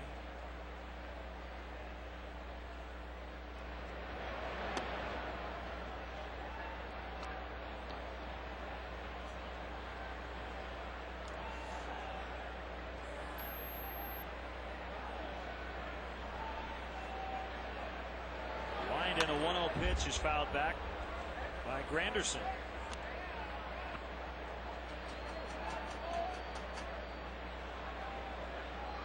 Series and homestand finale tomorrow. And then an American League Central road trip. 3 in Cleveland and then 3 in Minnesota.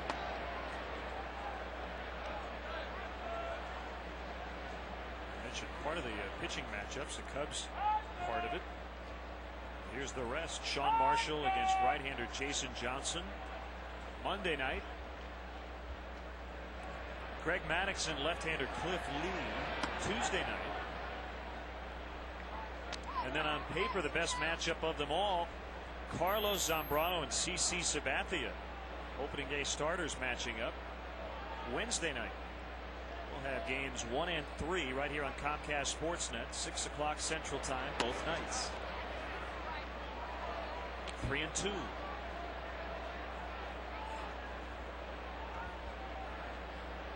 Danley's Garage World Cubs upcoming schedule. We'll also have game 1 in Minnesota coming up Friday after an off day Thursday in the Twin Cities.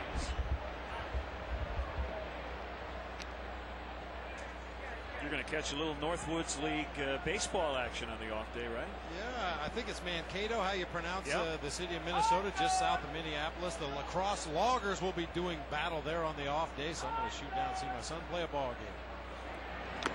Swing and a miss, and Granderson strikes out.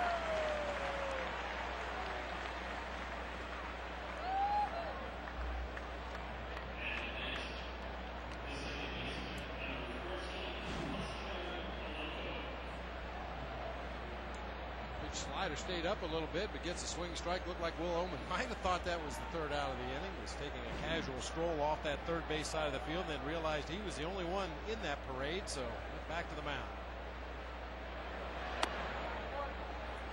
Polanco with 2 hits and 3 tries. Retired on a great play by Cedeno to end the 4th inning. Robbed him of a hit and an RBI.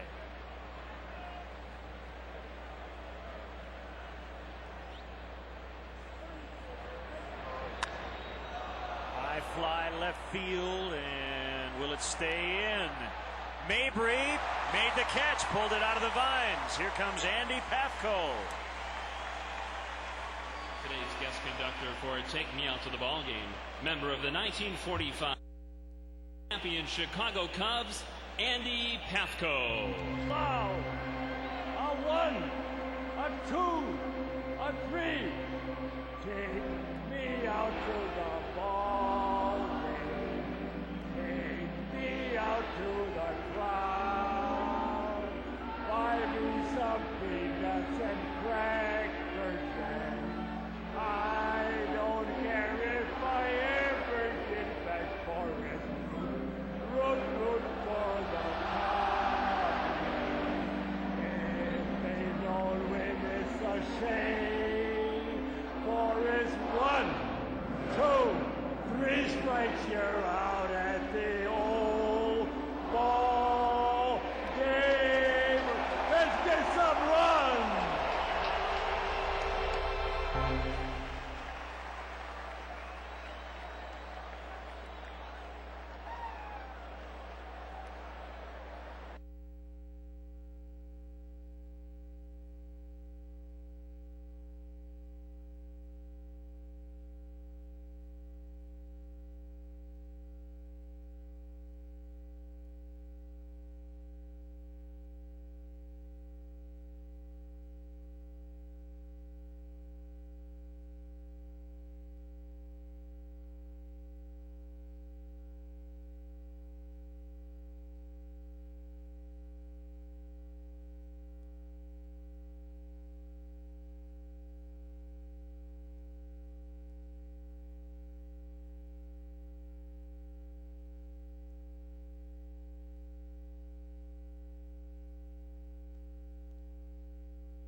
Bottom of the 7th inning, and the Cubs trying to get some runs, as Andy Pafko said. 4-1 the score. Will Ledesma against Todd Walker. Andy Pafko in the booth with us. Great to see you. How you doing? Well, it's always good to be back in Wrigley Field. Brings back a lot of memories from my playing days. And if anybody deserves a pennant, are these wonderful fans of Chicago. Well said. The 1945 pennant was won by the Chicago Cubs. I guess when you think about your memories of the 45 World Series, what stands out the most? Well, we took them down to 7 games. I played on 3 different ball clubs, the Cubs, Dodgers, and Braves, and I was very fortunate to play in Milwaukee. We won the 57 World Championship. And I mean, when I think of guys like Ron Santo and Ernie Banks and Billy Williams, they never had that opportunity. Here I played on 3 clubs, and they all went to the World Series. So I happened to be at the right place at the right time. 2-2 the count on Todd Walker. There is a great book called Banks to Sandberg to Grace by Kerry Muscat, who covers the Cubs for Cubs.com. As former Cubs, it's caught by Gomez. Former Cubs reminisce about their times with Chicago. And way back when, in 1945, the 45 Cubs, thanks to J.D. John Dickinson for all this great footage. And one of the things you talked about in Kerry's book was the fact that you said there were a lot of people who couldn't get a ticket, but you said there wasn't nearly the excitement around the World Series that there is today. You said that it was much more local, wasn't really as much all over the country. Well, because in the old days, I mean, there was that TV like there is right. now, because it was strictly radio. But once the Cubs came, I mean, once the TV came in, there was more excitement. Because Cub fans, they're here from coast to coast, everywhere you go. 1948, Cubs began broadcasting on WGN. And talk about your manager, Charlie Grimm. Oh, I played for a lot of guys, but if you couldn't play for Charlie, you couldn't play for anyone. He was kind of a easygoing guy. I mean, he used to coach at third base. The managers coached in those days. Oh, he would put on a lot of signs. I mean, if a guy was sliding to third base, he was sliding into the coaching box. I mean, he was right into it. One memory you probably would like to forget, Andy. Of course, everybody remembers the Bobby Thompson home run against Ralph Brank. A lot of people don't realize you were the left fielder. Everybody know who hit the ball. Everybody know who threw the ball, but very few people who knows who played left field. Yours truly, I'll never forget that. That was my biggest disappointment my whole career. I mean, and then the way it turned out, Bobby became a teammate of mine up in Milwaukee, and then not only my teammate, he became my roommate. Phil Nevin with a fly ball, and it's Granderson in center to make the catch. Andy Pafko, it is always a pleasure to see you, and please come out as much as you can. We'd love to see you. Thank you. All right, Andy Pafko, former Cub who participated in the 1945 World Series. Boy, had some great years here. 4-1.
are encouraged to hold on to their cards for second chance drawings throughout the game. For complete rules, visit Cubs.com. Of course, you couldn't visit Cubs.com back in 1945. But what a pleasure it is always to see Andy Pafko. Mentioned it yesterday's ball game. Every day we go down to the Cubs clubhouse to visit with the players and the coaches and with Dusty, and the banner that hangs right outside the clubhouse belongs to Andy Pafko. And a 45 team, Andy hit 12 home runs, drove in 110.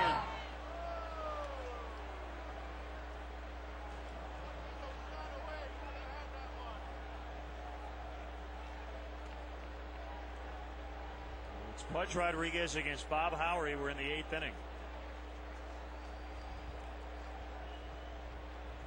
Look at some of the numbers. Phil Cavarretta that year hit 6 home runs and knocked in 97.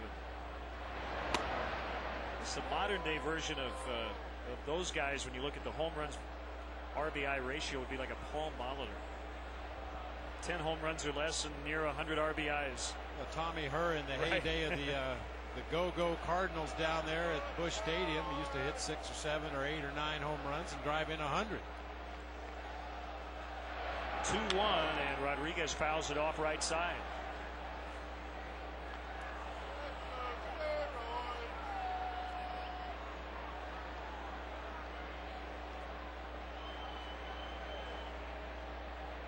Fernando Rodney, a right-hander, up for Detroit.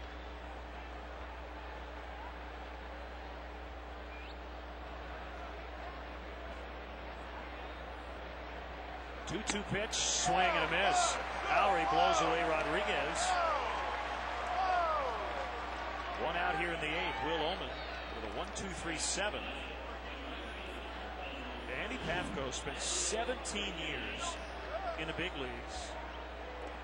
Almost 1,800 hits, 213 home runs. All those World Series appearances, he was in 4. And the most money he made, $35,000. It was in 1950. Didn't have an agent. Different times. Ordonez to deep right. Jones will play it as it one hops the wall.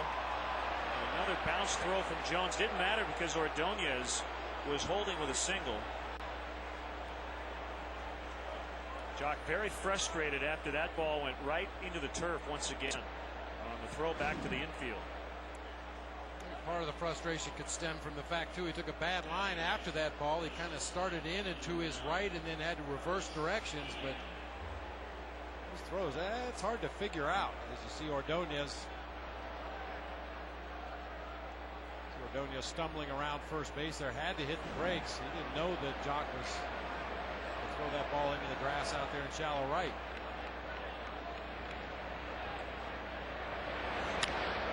And another base hit.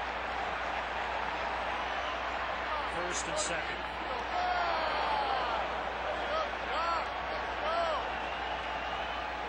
Two men on with one out.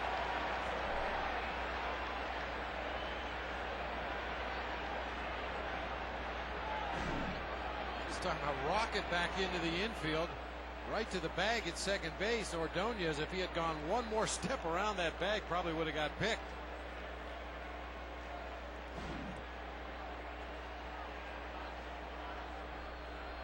Get a pinch hitter in the pitcher's spot. Omar Infante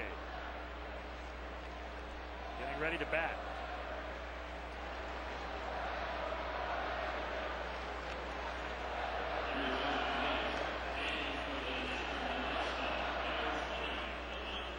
Each team now with 9 knocks.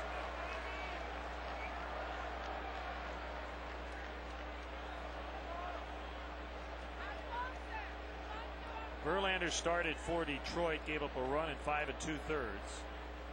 Marmol for the Cubs, 6 innings, 7 hits, 4 runs, 3 in the first inning.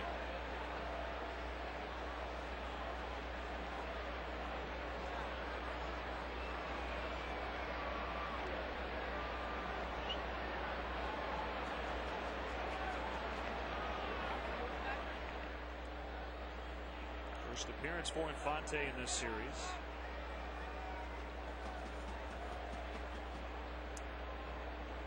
And he digs in.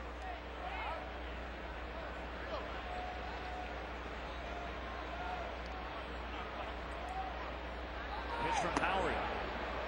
Here's a strike.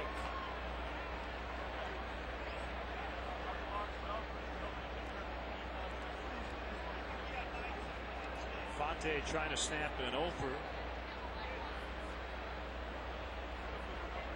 And as you talked about yesterday, you don't see a lot of guys get pinch hit opportunities in the American League. Tigers with 14 pinch hit at bats all year into today. Second of the season for Infante. We mentioned it yesterday that Alexis Gomez, who's now playing left field as a part of a double switch, had 3 pinch hit at bats and led the Tigers ball club. I think Mabry had 3 pinch hit at bats in the first 3 games. Pretty close to it. 1-1 from Howard. Just below the knees, 2-1. A lot of competing chants throughout the afternoon because there is a pretty large contingent of Detroit Tiger fans. A lot of orange shirts here in the ballpark today. 41,459 the attendance this afternoon. Home fans got a few things to cheer about, but the Cubs have been able to get enough runs in. They have left at least one in every inning but the 1-2-3 7th, and they stranded 3 in the 6th. Some nice defensive plays today, but that's after the Cubs were already down early.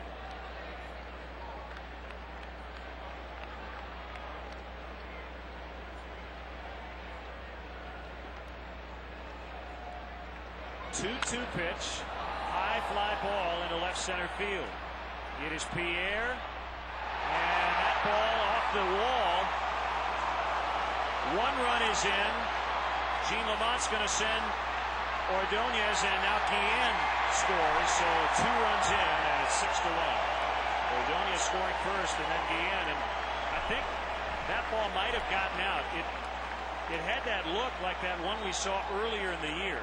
Was it Ryan Friel who hit one out of the basket? That ball seemed to go up and then back out. And it's possible that could have been a home run. Just judging by the way the ball ricocheted, if it had hit the basket, you have to believe that ball would have dropped straight down. We get the benefit of a replay here.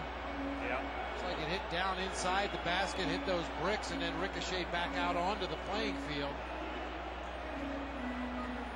You could see a few Tiger fans out there in the left field bleachers and immediately raised their hands in the air, but when the ball bounced back on the field, Juan Pierre wisely just chased it and played it. Tried to sell it to the umpires that ball had stayed into play. Members of the Tigers bullpen, who had a different angle than the umpires, immediately started signaling home run. Well, it's either a triple or a home run because Infante ended up at third base. As it was.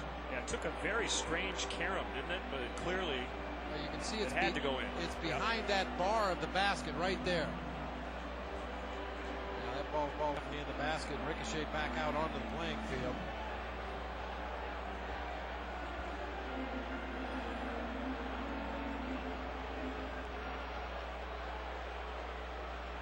Jim Leyland's still standing out there waiting for an explanation, and it doesn't look like he likes what he's hearing. Nope. Well, that's the second time an opposing player here at Wrigley has hit a home run, but it hasn't been called a home run. Ryan Friel did it earlier, and if you can read lips, keep the children away, as Jim Leyland argues his case.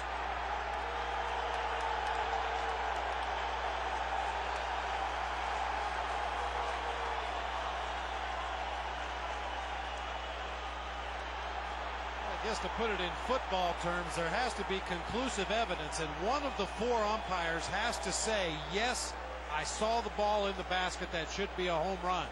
And apparently the 4 sets of eyes on the field, nobody had a conclusive look at it. They could say without any doubt that that ball was out of the ballpark, so the ruling on the field, that being a 2 RBI triple, has to stand.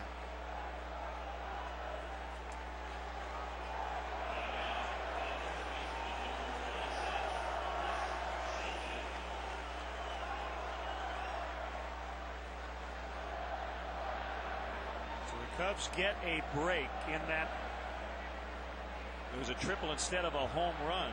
However, 2 runs did score, making it 6-1, and the infield is in. This is a great time for a squeeze. I don't think Jim Leland would do it with Chris Shelton. He's a power hitter. He's going to let him swing away, but a great time. Crushed and past Cedeno, who was drawn in. And Fonte scores anyway. 7-1. That's why you don't squeeze bunt with Chris Shelton, but just take advantage of the confusion on the field. A lot of distractions. It's absolutely smoked, and with your infield playing in, your only hope is it's hit right at somebody. That time it was only a step to Ronnie's left, but hit so hard he couldn't make a play.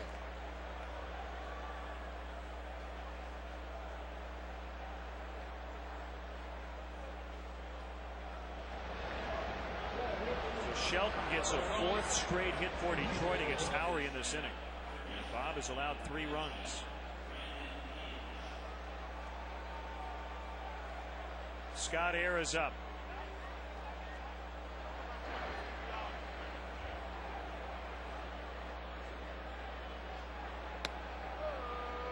First pitch strike to Brandon Inge.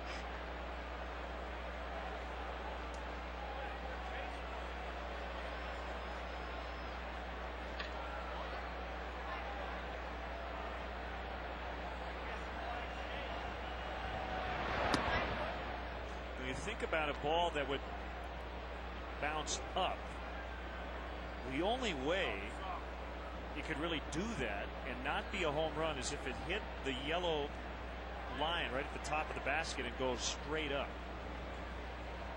That would be pretty hard to do. I don't think you'd see that kind of a rebound off the yellow stripe, but you're right. Just physically, that's the only way a ball could hit and bounce up in the air and stay in play. Obviously, if it hits the front of the basket, the ball's going to drop straight down onto the warning track because of the angle that fence is tilting out away from the bricks. A little thin piece of rope that is yellow.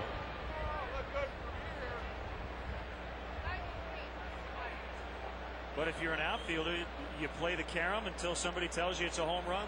Yep. That's what Pierre did. That's what Matt Merton did earlier in the season against Ryan Friel.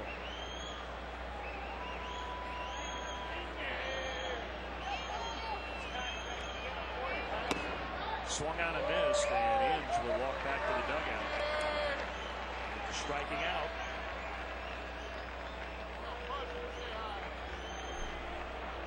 Left-handed Gomez coming up, and Dusty's going to come out. He's going to bring Scott Air into the ballgame. So Bob Howery with a rough outing today. 4 hits, 3 runs. Scott Air is in. It's a Ford call to the pen. 7-1 Detroit. We're in the 8th inning.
makes the Cubs stage a huge comeback.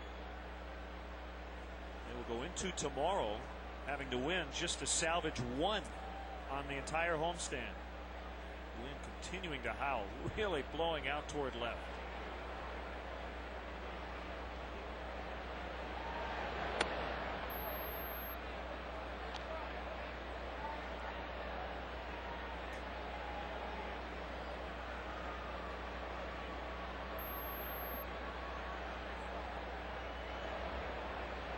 One ball, one strike. Chris Shelton is not being held at first.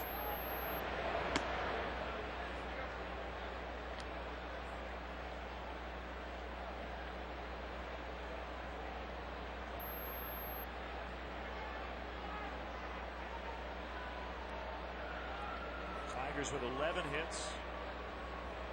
The Cubs have 9. The kick and the 2-1 pitch. Slicing toward foul ground, and it is just foul. John Mabry not taking any chances either. He was going to pick up that ball and get it back into the infield quickly. No doubt about that one. He's not going to take any chances. He takes a quick peek in to see where the runners are. Saw the third base umpiring signaling foul ball and then just tossed it back in. Well, the Cubs will turn to Mark Pryor tomorrow afternoon. He'll make his 06 debut. But it'll be against Kenny Rogers, who's off to a great start.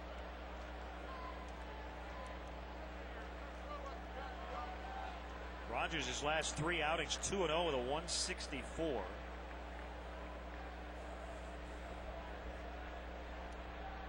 Mark Pryor, after 4 minor league rehab outings, will be back with a big league club.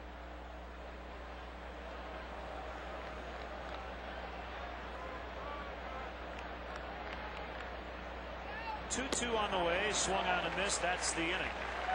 But it was a big one for the Tigers. They scored 3 times, and their lead now pretty healthy, 7-1.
Mark, thank you very much. 7-1 Detroit. We're in the last of the 8th inning, and a new pitcher for the Tigers, right-hander Fernando Rodney. Will Ledesma did a great job. He got Pierre with the bases loaded in the 6th to end that inning, and then worked a 1-2-3-7. First 1-2-3 rack for Detroit today. So he went 1 in the 3rd in relief. Jock Jones lays that one into right center for his 3rd hit. He's 3 for 3.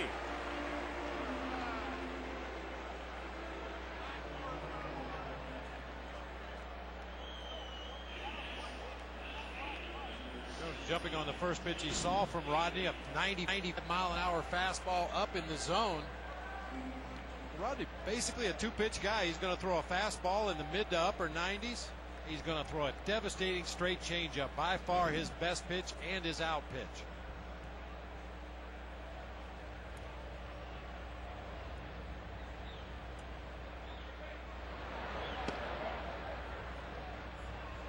In there on Mabry.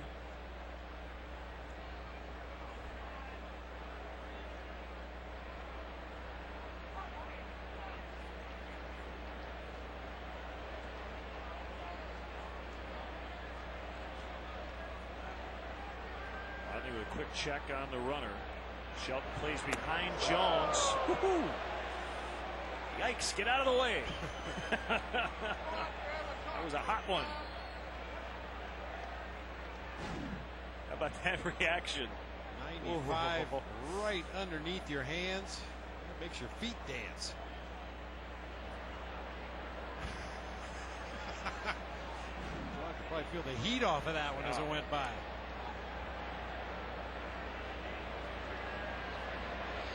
Pitch popped up left side, in fact, into the outfield, and Gomez under it.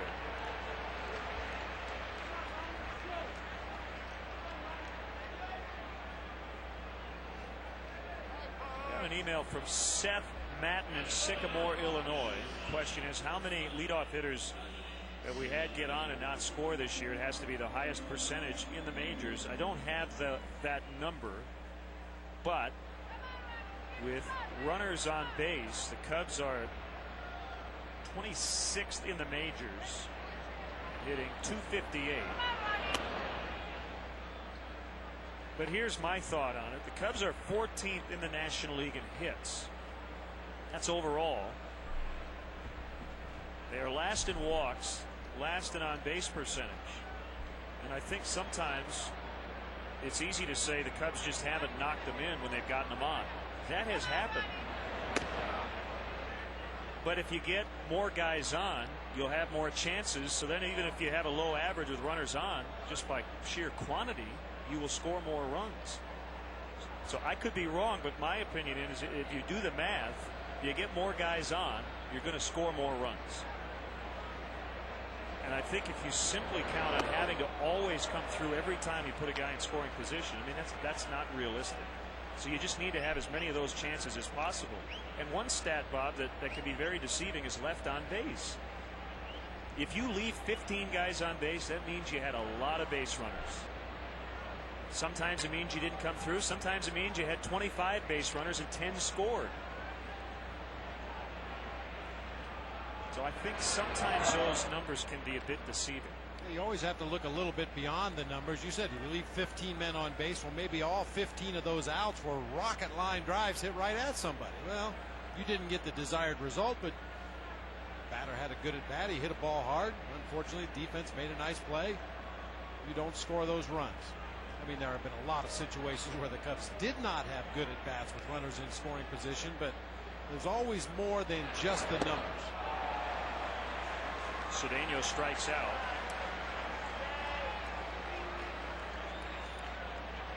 I guess the point is when we talk about approach with runners on base and then general overall approach, I think Gene Clines and Gary Matthews and Dusty Baker, when he talks to his hitters, I think a lot of it's about the general approach.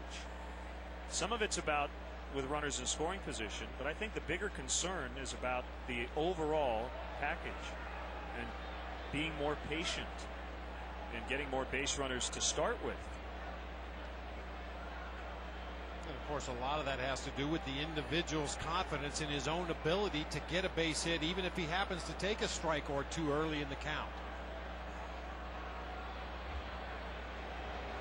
Pitch to Henry Blanco, gets past Rodriguez, allowing Jones to get into scoring position.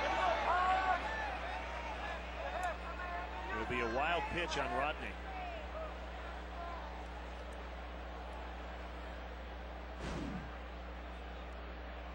overthrown fastball over in that left-handed batter's box. That's going to be ruled a wild pitch just because it was so wide of the strike zone, but that hit Pudge in the webbing of the glove and just got through to the backstop.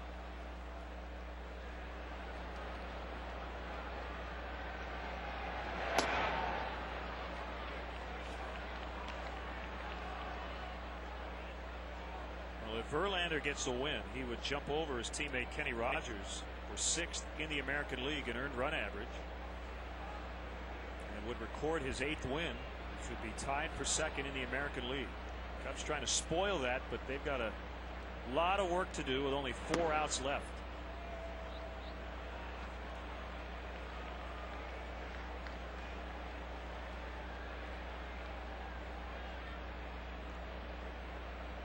Kenny Rogers with 9 wins, tied for 1st in the American League. Mark Pryor will make his season debut tomorrow against Rogers.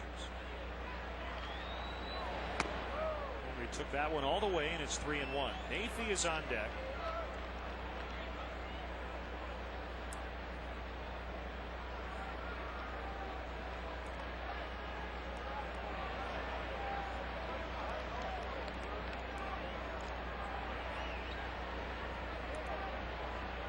There he comes on a 3-1.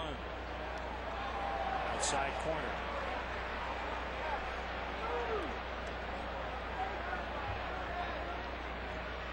If you look at this series, at least the first 2 games of this series, Cubs ran up against Nate Robertson last night, a guy who's having a good year but was well off of his game. He didn't have his best stuff last night. They were only able to score 2 runs in 7 innings. Justin Verlander today obviously off of his game a little bit. Cubs only able to score 1 run against him. Facing a veteran like Kenny Rogers tomorrow who can make adjustments on the fly. He adds, he subtracts, he takes advantage of hitters' aggressiveness. Doesn't bode well for tomorrow if you didn't get the first 2 guys when they were off of their game. Of course, tomorrow's another day and you never know what's going to happen. Well, a lot of times a matchup looks favorable and it doesn't work out, and when it looks unfavorable, it does. Swing and a miss, inning over, as Rodney gave up that leadoff hit, but then got the next 3 guys, including 2 strikeouts. We'll go to the 9th. It's 7-1 Detroit.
Guillen in the first inning with a 2-run blast off Carlos Marmol. That made it 3-0 Detroit. Right now it's 7-1, and the Cubs have not had a lead in this series. Tough to play from behind, and the Cubs have done that all weekend. Top of the order against Scott Air.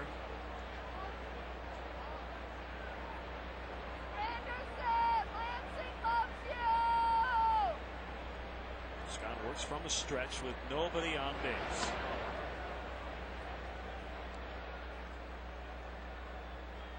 Well, your thoughts on Marmol in his second start? 6 innings, 7 hits, 4 runs. He gave up 3 in the first, and then definitely looked more comfortable after that rough first inning. Way up in the air. Walker backpedaling, called off. It's Jock Jones moving in. Well, other than the first inning, I thought Carlos threw the ball pretty good in this ball game. They just didn't really give him an opportunity to get comfortable out there on the mound and get established. He was a little jumpy in that first inning, really working quickly, not taking very much time between pitches, but settled in nicely from the second inning on. Definitely an outing to build on, something to learn from.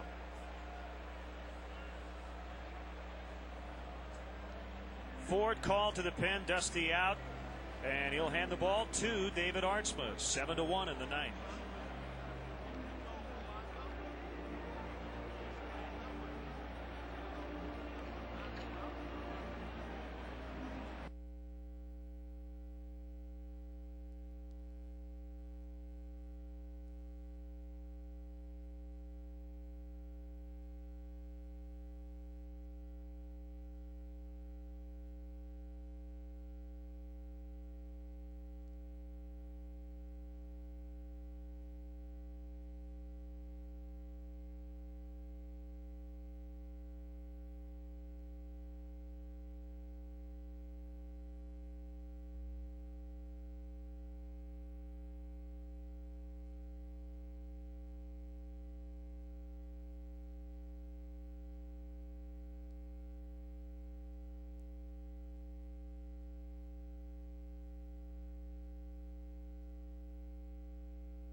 First guy he'll face, Placido Polanco, who very easily could be 4 for 4. He is 2 for 4. The 2 nice defensive plays robbing him of extra hits today. All right. Jason Stark, baseball columnist, pointed out something very interesting regarding Polanco's 05 season. He says, why is it that one league will count the stats in interleague play, yet not count a guy's stats if he's in that other league? So the absurd scenario, if we have it correct, Polanco split the year last year between Philadelphia and Detroit. So between the National League and the American League. With both teams he played in interleague play. The American League counted his stats against the National League while he was with the AL team, and vice versa, but it wouldn't consider the stats he had versus the American League while he was with the National League team. Bottom line is, you can be in the American League and have stats against the American League that won't count towards your batting title if those at-bats were with the NL team. Does that make any sense? No. Okay. One of many things about this game that makes no sense. Here's my point. As it's backhanded by Ramirez, stops his momentum, and the throw is not late, but it pulled Nevin just off the bag, and that'll be a hit. So Polanco has 3 hits today. All right, for instance, Polanco's numbers today against the Cubs count for his American League stats. You got that part, right? So far, so good. Okay. If he were traded to a National League team and then the National League team played the Cubs, the American League part of his season would not count those stats because he switched leagues. So it's very odd. You know, you talk about winning a batting title, and Polanco was second in the majors last year at .331, behind only Derek Lee, but he was not eligible to win the batting title in either league because he did not have enough plate appearances to qualify in either league. So you could hit. I mean, you could hit 400 but if you split the season and didn't get enough plate appearances, you would not win a batting title in either league. I think that happened to Willie McGee back in the mid to late 80s. There was a situation where I think he went to Oakland and Vance Wilson with a high drive. Jones at the track, and he has it. Yeah, I think you're right. I'm not sure how the scenario played out. I know I've probably butchered the argument, but with interleague play, it just makes it a little odd. Yeah, I mean, if you're in the major leagues, your numbers should count regardless. I mean, you could get traded back and forth from league to league to league a couple of times over the course of the season. Yeah, I don't get that one. All right, I'll get one last crack at it. Polanco stats today count in the American League, even though it's in a National League park. But if he goes to the NL, these stats today wouldn't count in the National League. That doesn't make sense. Interleague play has really, I think, changed the dynamic of stat keeping.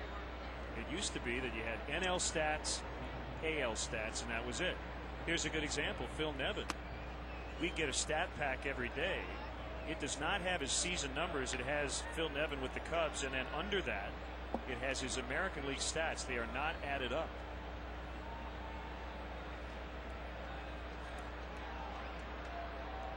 I didn't mean to make your head hurt. Mine does after trying to forage through that. Another one hit well, and Jones won't catch this one. Polanco will be sent home, and Ordonez with an RBI double. It's 8-1. Second RBI today for Maglio Ordonez.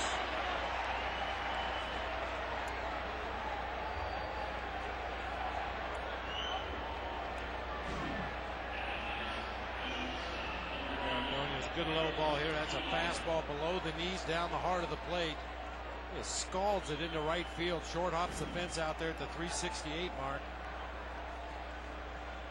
This Tigers offense, they make a lot of noise. They get their share of base hits, but they get a lot of extra base hits, drive a lot of balls in the gaps and over the heads of the outfielders.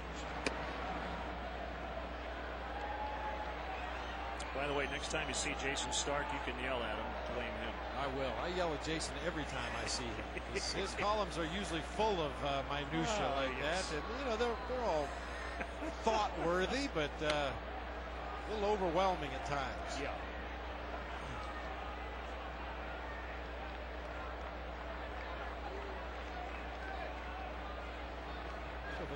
The only stat that's important is wins and losses, ultimately. Right. You know. Yep. Fouled back.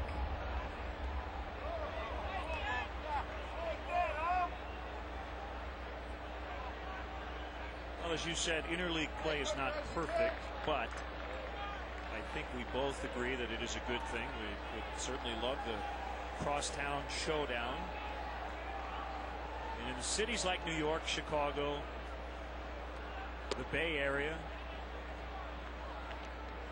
it's a little bit bigger. I mean, I think the Tigers' rival this year is the Reds. Had trouble finding one for Detroit. Didn't you guys used to play the Tigers a couple of times? We were their interleague partner for a while with the Diamondbacks. I think it's now Cleveland and Pittsburgh. The natural one would be Indians Reds, which they had done. The Rangers and the Astros, the battle for Texas.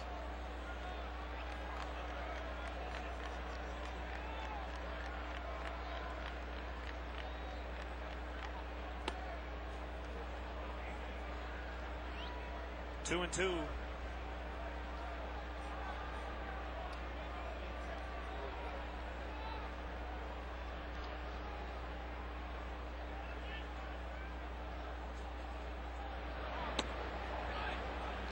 Filled up, 3 balls, 2 strikes.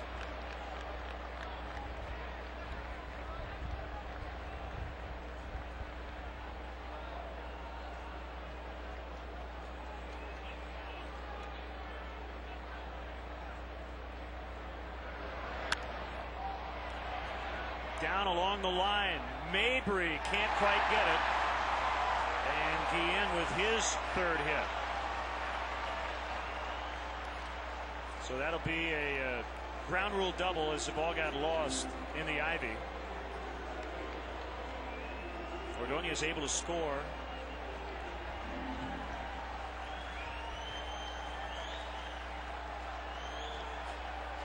So Archman has allowed 2 runs. 9-1. Fernando Rodney's going to bat. Home run for John Mabry, who was shaded over a little bit into the gap in left center. That ball kept getting pushed further and further away as he got closer to that line. Jumps up into the vines and disappears.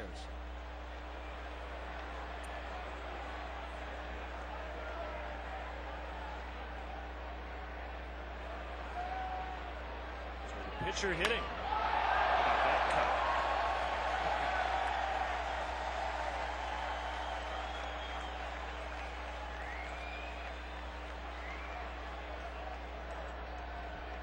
First major league at bat.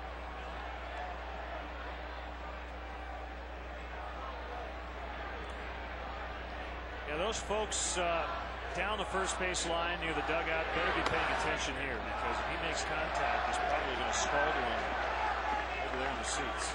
You've heard that old saying about stepping in the bucket. Yeah, this guy steps over the bucket and into the trough. He almost steps out of the batter's box with that left foot. He wants nothing to do with it. Little tapper, and Archma will throw him out. Detroit adds 2.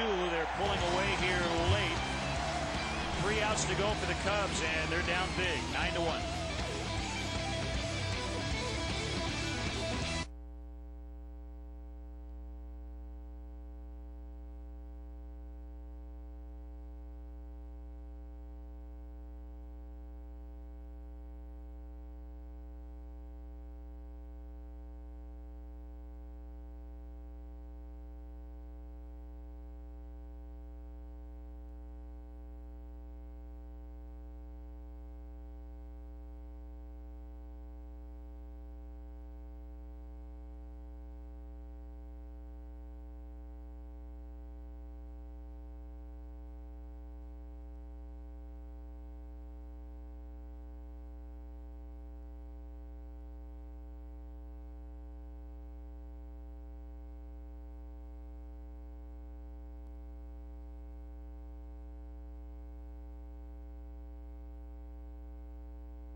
First 10,000 adults will receive a Cubs keychain compliments of Office Max.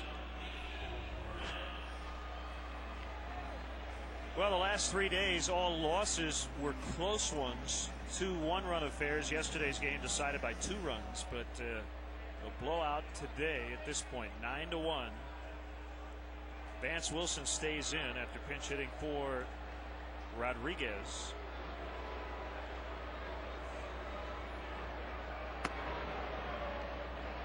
Ball on Nathy Perez, pinch hitting for Artsman.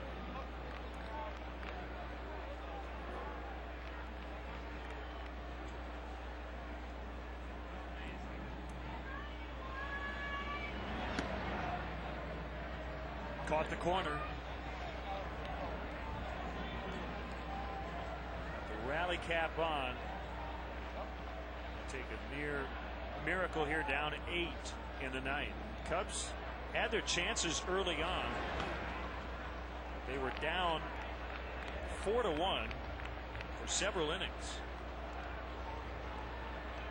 They just could not push another man in. And then Detroit pulling away with 3 in the 8th and 2 here in the 9th.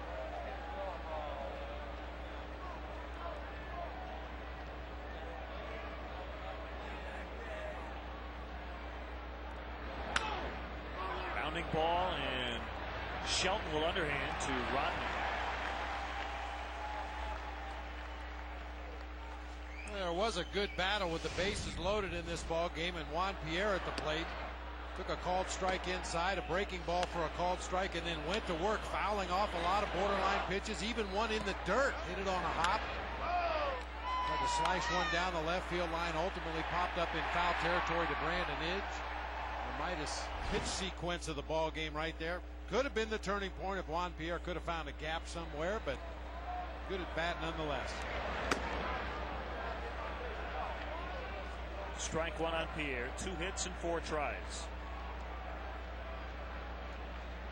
7 for 19 here on the homestand.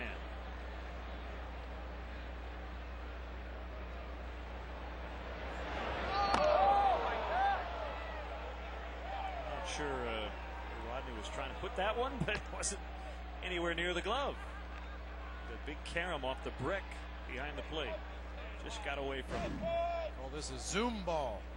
Would you hold that one right over the head of umpire Tim McClellan? He never flinches. Hits the bricks and ricochets all the way out to third base. Tim McClellan, very deliberate, very calm today. He listened to Jim Leland go off for a good 30 seconds, calmly listened. An apparent home run that was not called a home run. He's conserving his energy. Tim McClellan's a veteran umpire, and he understands that in the heat of battle, if there's some confusion over a call, whether you get it right or you get it wrong, somebody's going to be upset. One team or the other is going to be upset with the call you make. He lets guys speak their piece, get it off their chest, go on back to the dugout, keep the game moving along. There are some umpires out there who will throw you out of a ball game if you look at them wrong, but Tim McClellan has been around the game a long time, and he understands that there are going to be disagreements on the field. Let the guys speak their piece, let them plead their case, and then let's move the game along. Pierre walks. Third time he's been on. Brings up Todd Walker. The producer of Cubs baseball here on Comcast Sportsnet, Bob Albrecht. Our director, Dave Bulldog Turner. Our associate producer, Tamara Anderson. Christine Charbonneau, our stage manager, master control operator, Barb Hilliard. The executive producer of Comcast Sportsnet, Jim Corno Jr.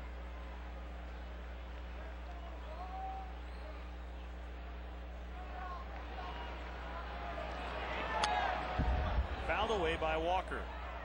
Almost hit him. He hit that screen, which is pretty tightly wound. Tightly wound and angled just right so that balls that hit on the first or third base side ricochet back toward home plate. We've seen a lot of close calls on foul balls off the netting.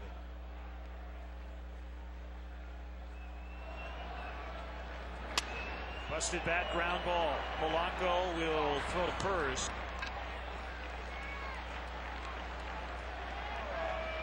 Hustle by Pierre.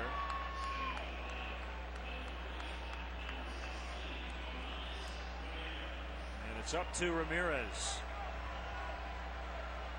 Not the entire game, but to keep the Cubs at least alive.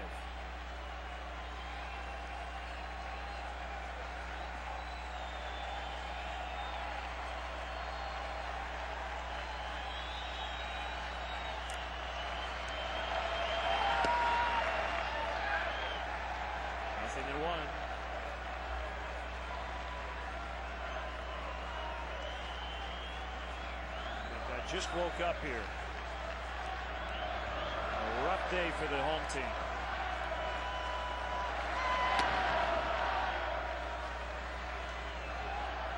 And again, the Tiger fans being heard here at Wrigley. Very strange scene.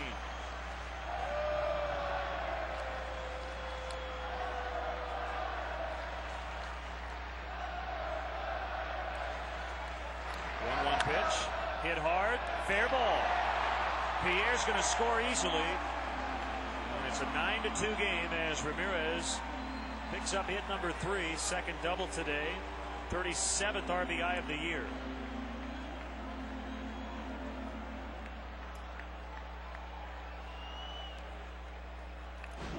Screamer inside that third baseline. Looked like a changeup that just stayed up in the strike zone for Aramis.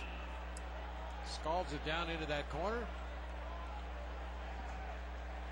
Too little, too late, but you still want to put together good at bats, regardless of the score of the ball game, what inning it is. Well, going back to that email about putting the leadoff guy on and getting runners, this is one of those days that is a head scratcher because the Cubs have 11 hits, but have scored only twice. And you look down the box score tomorrow morning, you'll see that Juan Pierre had 2 hits and a walk, but Todd Walker in the 2 spot was 0 for 5, including a double play. Aramis Ramirez had 3 hits, but Phil Nevin following him was 0 for 4 in the ball game. Just how you bunch your hits together more than anything else is going to determine how many runs you put on the board. Jock Jones with 3 hits. John Mabry had 1 hit his first at bat. 0 for 2 with a walk since then. Ronnie Cedeno had a hit his first time up. 0 for 3 since then. Well, they lost 9-2. They had 11 hits on Tuesday, the first game of this homestand against Houston. Nevin hits it up the base hit. Ramirez scores 9-3.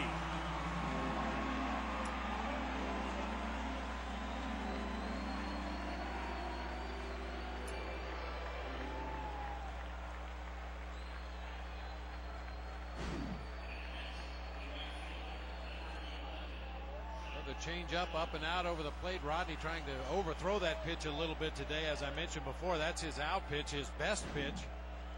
When you try to overthrow that changeup, you get it up in the strike zone. It becomes more recognizable to a hitter than when you keep a changeup down low.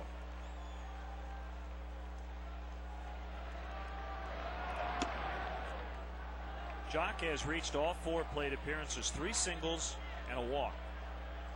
Scored the only run prior to this inning, back in the second. The average has gone up 10 points on the afternoon.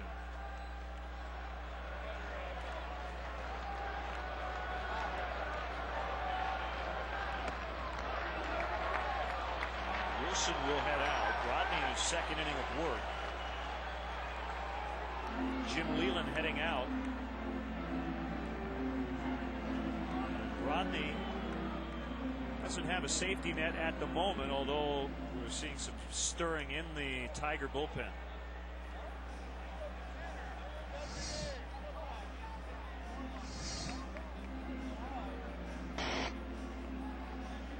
Said about 12 words.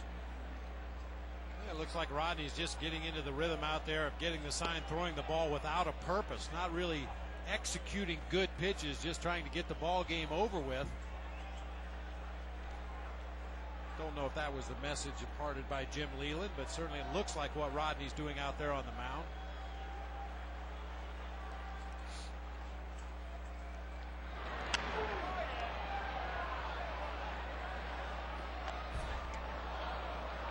They have some pretty hard throwers, don't they? Verlander, the starter, Zumaya, Rodney, Roman Colon throws very hard.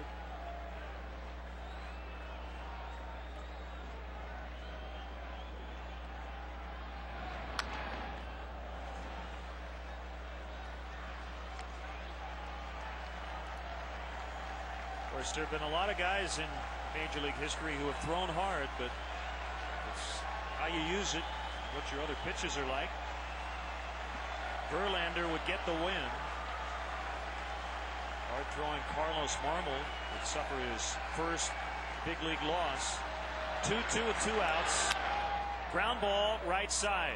Pitcher covering. It'll be a 4-1 put out. And that does it. So the Tigers have won the first 2 of this series, and the frustrating homestand continues for the Chicago Cubs. 0-5 to start this homestand after a 6-4 road trip that included 3 straight wins at the end. Our Hyundai player of the game, Tigers starter and eventual winner, Justin Verlander.